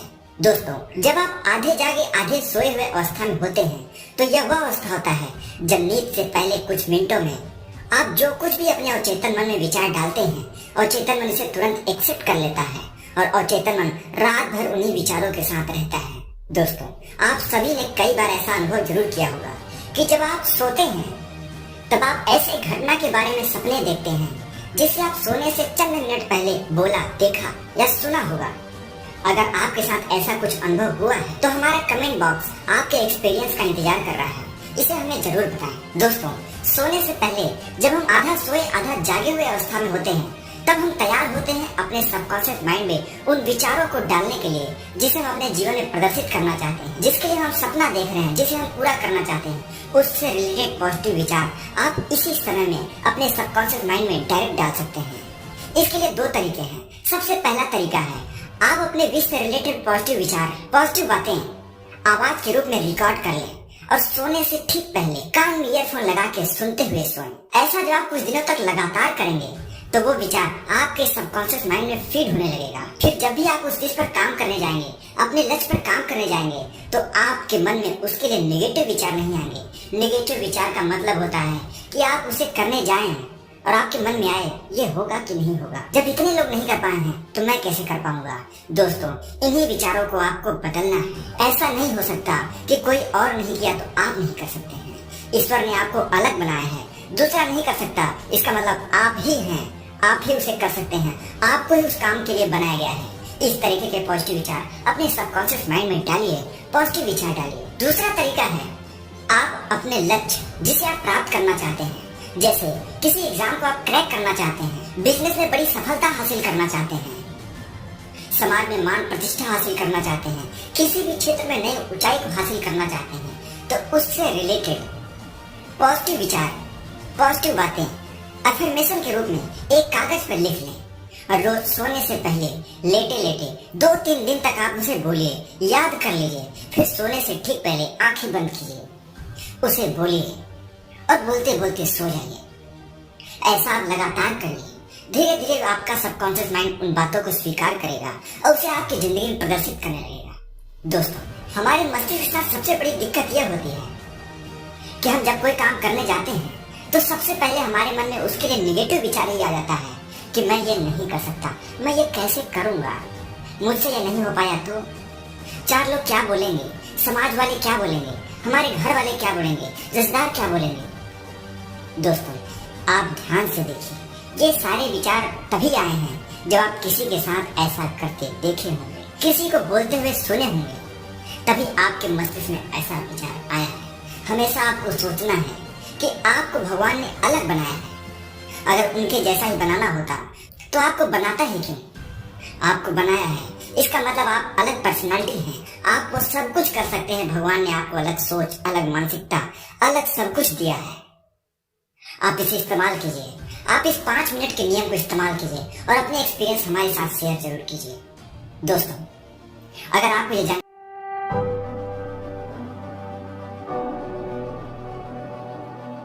दोस्तों, अभी अगर आपकी एज 14 से 30 साल के बीच में है और अगर अभी तक आपने ये वीडियो वक्त रहते नहीं देखी, तो मैं आपको इस बात की गारंटी देता हूँ कि आने वाले कुछ साल में आप सबके साथ बहुत सारे रिग्रेट्स होंगे, क्योंकि आप सबकी सबसे बड़ी गलती ये है कि आपको लगता है आपके पास टाइम है। इसीलिए जिस झूठी नींद में आप सब सो रहे हो, उस नींद से उठाने के लिए वेकअप वॉरियर यानी मेरी तरफ से आपके लिए ये वीडियो एक वेकअप कॉल की तरह होने वाली है। इसमें ऐसा हो सकता है कि मेरी बातें आपको थोड़ी कड़वी लगे, लेकिन ये बातें आपको इस दुनिया के 99% नॉर्मल, एवरेज और मीडियोकर लोगों से अलग बनाएगी। अगर आप सब ने ये अच्छे से समझ लिया कि अभी ये जो 14 से 30 साल की यंग एज है, ये आपके गोल्डन ईयर्स की है। अभी आपके बाल काले हैं, चेहरा और सोच जवान है, आंखों में बड़े सपने हैं, शरीर में बहुत ज्यादा एनर्जी है, जितनी शायद फिर कभी पूरी जिंदगी में नहीं होगी। तभी तो स्वामी विवेकानंद कहते थे कि जवानी जिंदगी का सबसे बेस्ट और इम्पोर्टेंट टाइम है। इस टाइम में आप जो काम करते हो वो ही ये डिसाइड करता है कि आपके आगे आने वाले साल कैसे होंगे। लेकिन अगर आप अभी अपनी इस उम्र में कंफर्ट जोन में फंसे रहोगे, अपने टाइम, एनर्जी, पोटेंशियल और लर्निंग पावर को यूं ही वेस्ट कर दोगे फोन में या किसी और फालतू की चीज़ों में, तो ये आप अपने साथ, अपनी एक ही बार मिलने वाली लाइफ के साथ और अपने पेरेंट्स के साथ बहुत गलत करोगे। देखो, मेरा यहाँ गोल आपकी कमियां गिनवाना नहीं है, बल्कि मेरा गोल तो यह है कि मैं आपके साथ आपके लिए एक बेहतर जिंदगी बनाने में और उसे अचीव करने में आपकी कुछ मदद कर सकूं। वो जिंदगी जो जिंदगी जीना आप डिजर्व करते हो, जिसके लिए आप पैदा हुए हो। आप अपने फोन में घुसे रहने के लिए, अपने सपनों के लिए एक्शन ना लेने के लिए, अपने कंफर्ट जोन में बैठे रहने के लिए तो पैदा नहीं हुए हो सकता है शायद आपको ऐसा लग रहा हो कि अभी उतना समय नहीं बीता, अभी तो मेरे पास टाइम है चीजें करने के लिए, मैं आगे जाकर कर लूंगा। वैसे भी अभी मुझे समझ ही नहीं आ रहा है कि अभी मैं क्या करूं। तो मैं यहाँ यही कहूंगा कि कुछ मत समझो, कुछ सोचने समझने की तुम्हें जरूरत नहीं है। इतने टाइम से रुके हुए हो तो कुछ टाइम और रुक जाओ। ये जिंदगी आपको अपने आप समझा देगी, क्योंकि यही सेम गलतफहमी बाकी के 99% लोगों को भी होती है कि उनके पास अभी टाइम है, अभी देर नहीं हुई है। और वो इसलिए क्योंकि अभी मैं जो आपको बता रहा हूँ वो सब बताने के लिए आपके पास हमेशा हर कोई नहीं होता, जो ये आपको याद दिलाता रहे कि आप लाइफ में जो सक्सेस का प्लान सोच के बैठे हो वो इतना सीधा, आसानी से और आराम से आपको अपनी मंजिल तक नहीं पहुंचाता, बल्कि ये आपके प्लान से बिल्कुल अलग होता है और आपके सोचे हुए टाइम से कई गुना ज्यादा टाइम और साल लेता है। और ये बात मैं यूं ही नहीं बोल रहा हूँ, बल्कि मैंने दुनिया के बहुत से सक्सेसफुल लोगों के इंटरव्यूज और उनके बारे में पढ़ा, उसके बाद मैं आपको ये बात बता रहा हूँ। इसीलिए अगर आप आज से अपने फुल पावर में एक्शन लेना स्टार्ट नहीं करोगे तो आगे आने वाले कुछ सालों में आप ये सोचोगे कि काश यार मैंने कुछ साल पहले स्टार्ट कर लिया होता इतनी मेहनत करना, तो आज मैं उस पोजीशन पे होता जहाँ मैं होना चाहता था। अब तो एज के साथ धीरे धीरे मेरी एनर्जी और वो इनर फायर भी कम होती जा रही है। दोस्तों, जिंदगी में पेशेंस रखना अच्छी बात है, लेकिन इतना भी पेशेंस सही नहीं है जो आगे चल के आपकी लाइफ को ऐसी लाइफ बना दे जो आप कभी जीना ही नहीं चाहते। और वैसे भी समझने की बात यहाँ ये है कि आप जो सक्सेस अगले कुछ सालों में एंजॉय कर सकते हो, तो बेकार में उसे पाने के लिए कई साल क्यों लगाने हैं। इवन इलॉन मस्क भी कहते हैं कि stop having patience and start asking yourself how can I complete my 10 years plan in 6 months। यानी पेशेंस रखना बंद करो और खुद से ये पूछो कि मैं अपने 10 साल के प्लान को 6 महीने में कैसे कंप्लीट कर सकता हूँ। और आमिर भाई, आपको पता नहीं है मेरी लाइफ में कितनी प्रॉब्लम्स हैं, अभी मेरी क्या सिचुएशन है, आपको क्या पता है। मैं ही जानता हूँ मेरी सिचुएशन। मैं पढ़ नहीं पाता क्योंकि मेरा एनवायरनमेंट सही नहीं है, मैं अपने सपनों को फॉलो नहीं कर सकता क्योंकि मेरे पास अपने पेरेंट्स का सपोर्ट नहीं है, मैं जॉब नहीं कर पा रहा क्योंकि हर जगह इंग्लिश की ज़रूरत होती है और जॉब भी कम है, हर कोई सिर्फ एक्सपीरियंस लोगों को ही रखना चाहते हैं। मैं इन गलत आदतों में फंसा हुआ हूँ सिर्फ और सिर्फ अपने दोस्तों की वजह से। मैं बिजनेस नहीं कर पा रहा हूँ क्योंकि मेरे पास पैसे ही नहीं है, फंडिंग नहीं है, और जब सब कुछ सही होगा तब मैं स्टार्ट करूँगा। मेरा इस कॉलेज में एडमिशन नहीं हो पाया क्योंकि एजुकेशन सिस्टम ही खराब है। मैं आज ऐसा हूँ क्योंकि मैं गलत घर में पैदा हुआ, मेरी किस्मत ही खराब है। और ऐसी ही और भी बहुत सारी बातें आप करते हो। दोस्तों, सबसे आसान होता है अपनी लाइफ की प्रॉब्लम्स को किसी दूसरे पे थोपना, मगर फिर भी किसी और पे अपनी प्रॉब्लम्स का ब्लेम लगाने से वो प्रॉब्लम सॉल्व नहीं हो जाएगी, रहेंगी वो हमेशा आपकी ही प्रॉब्लम्स, जिन्हें आज नहीं तो कल आपको सॉल्व करना ही पड़ेगा। अगर नहीं करोगे और बस शिकायत ही करते रहोगे तो लोग आपको सुन भी लेंगे, आपको थोड़ी बहुत तसल्ली भी दे देंगे, कहेंगे कि सब ठीक हो जाएगा और फिर भूल जाएंगे। पर कुछ भी ठीक तब तक नहीं होगा जब तक आप उसे ठीक नहीं करोगे। वेल, ऐसा नहीं है कि मैं आपकी प्रॉब्लम्स और सिचुएशंस को नहीं समझता हूँ, लेकिन मैं साथ साथ ये भी समझता हूँ कि प्रॉब्लम्स पर फोकस करना उसका सॉल्यूशन नहीं है। ये जो बाहर दुनिया है ना दोस्त, ये कुछ नहीं सुनेगी। इनके आगे अगर खड़े रहना है डटकर तो अपनी प्रॉब्लम्स के सॉल्यूशन तो तुम्हें ही निकालने होंगे। अब प्रॉब्लम्स हर किसी को ही है, इस दुनिया में कोई ऐसा इंसान नहीं है जिसके साथ सब कुछ सही चल रहा है। आपके सामने दो रास्ते हैं, या तो प्रॉब्लम सॉल्व करो या फिर अपने हालातों को ऐसे ही आगे आने वाले सालों में भी कोसते रहना। आप इन प्रॉब्लम्स को खत्म करने के लिए अभी जो एफर्ट्स लगा रहे हो उससे थोड़ा ज़्यादा एफर्ट्स लगा लो इन्हीं प्रॉब्लम्स और सिचुएशन से जल्द बाहर निकलने के लिए, क्योंकि जितने रिस्क आप अभी इस उम्र में ले सकते हो उतने रिस्क आप शादी होने के बाद, बच्चे होने के बाद, या जब आपकी रेस्पॉन्सिबिलिटी बढ़ जाएगी, उम्र हो जाएगी, तब आप नहीं ले पाओगे। इस टाइम में आप अपने सपनों के लिए और अपनी लाइफ के पर्पस के लिए कोई रिस्क ना लेके आप अभी अपने कंफर्ट जोन में रह के अपनी लाइफ का सबसे बड़ा रिस्क ले रहे हो। अब यहाँ रिस्क लेने से ये मतलब नहीं है कि आप सिर्फ रिस्क लेने के लिए कुछ भी रिस्क ले लो, बल्कि आपको सोच समझ के अपने सपनों के लिए कैलकुलेटेड रिस्क लेने हैं, क्योंकि हर एक रिस्क आपसे अपना टाइम और एनर्जी मांगता है, जिनकी आपके पास अभी कोई कमी नहीं है। आप बस अभी उन्हें गलत जगह इन्वेस्ट कर रहे हो, ये गलती है। लेकिन ऐसा क्यों है? क्या आप भी बाकियों की तरह डरते हो कि कहीं आप फेल ना हो जाओ, कहीं ये रिस्क उल्टा ना पड़ जाए, कहीं इसी में आपका टाइम और एनर्जी बर्बाद ना हो जाए? गलत। आपका डर ये नहीं है कि आपका टाइम और एनर्जी बर्बाद हो जाएगी, वो तो वैसे भी रोज हो ही रही है। सच तो ये है कि अधिकतर लोग इस बात से ज्यादा डरते हैं कि अगर वो फेल हो गए तो बाकी के लोग क्या कहेंगे। आपके पेरेंट्स आपको रोकेंगे, आपके दोस्त आपका मजाक उड़ाएंगे, कोई आपका सपोर्ट नहीं करेगा। दोस्तों, अगर आप इन लोगों की सोच के चक्कर में फंसे रह गए तो जिंदगी के दलदल में फंसते ही जाओगे, और जब एक बार उम्र निकल जाएगी तब आप चाह कर भी इस दलदल से बाहर नहीं निकल पाओगे। आपको 3 इडियट्स मूवी का वो सीन तो याद ही होगा जब फरहान बोलता है, अब्बा नहीं मानेंगे। याद है इसका जवाब देते हुए रेंचो क्या कहता है?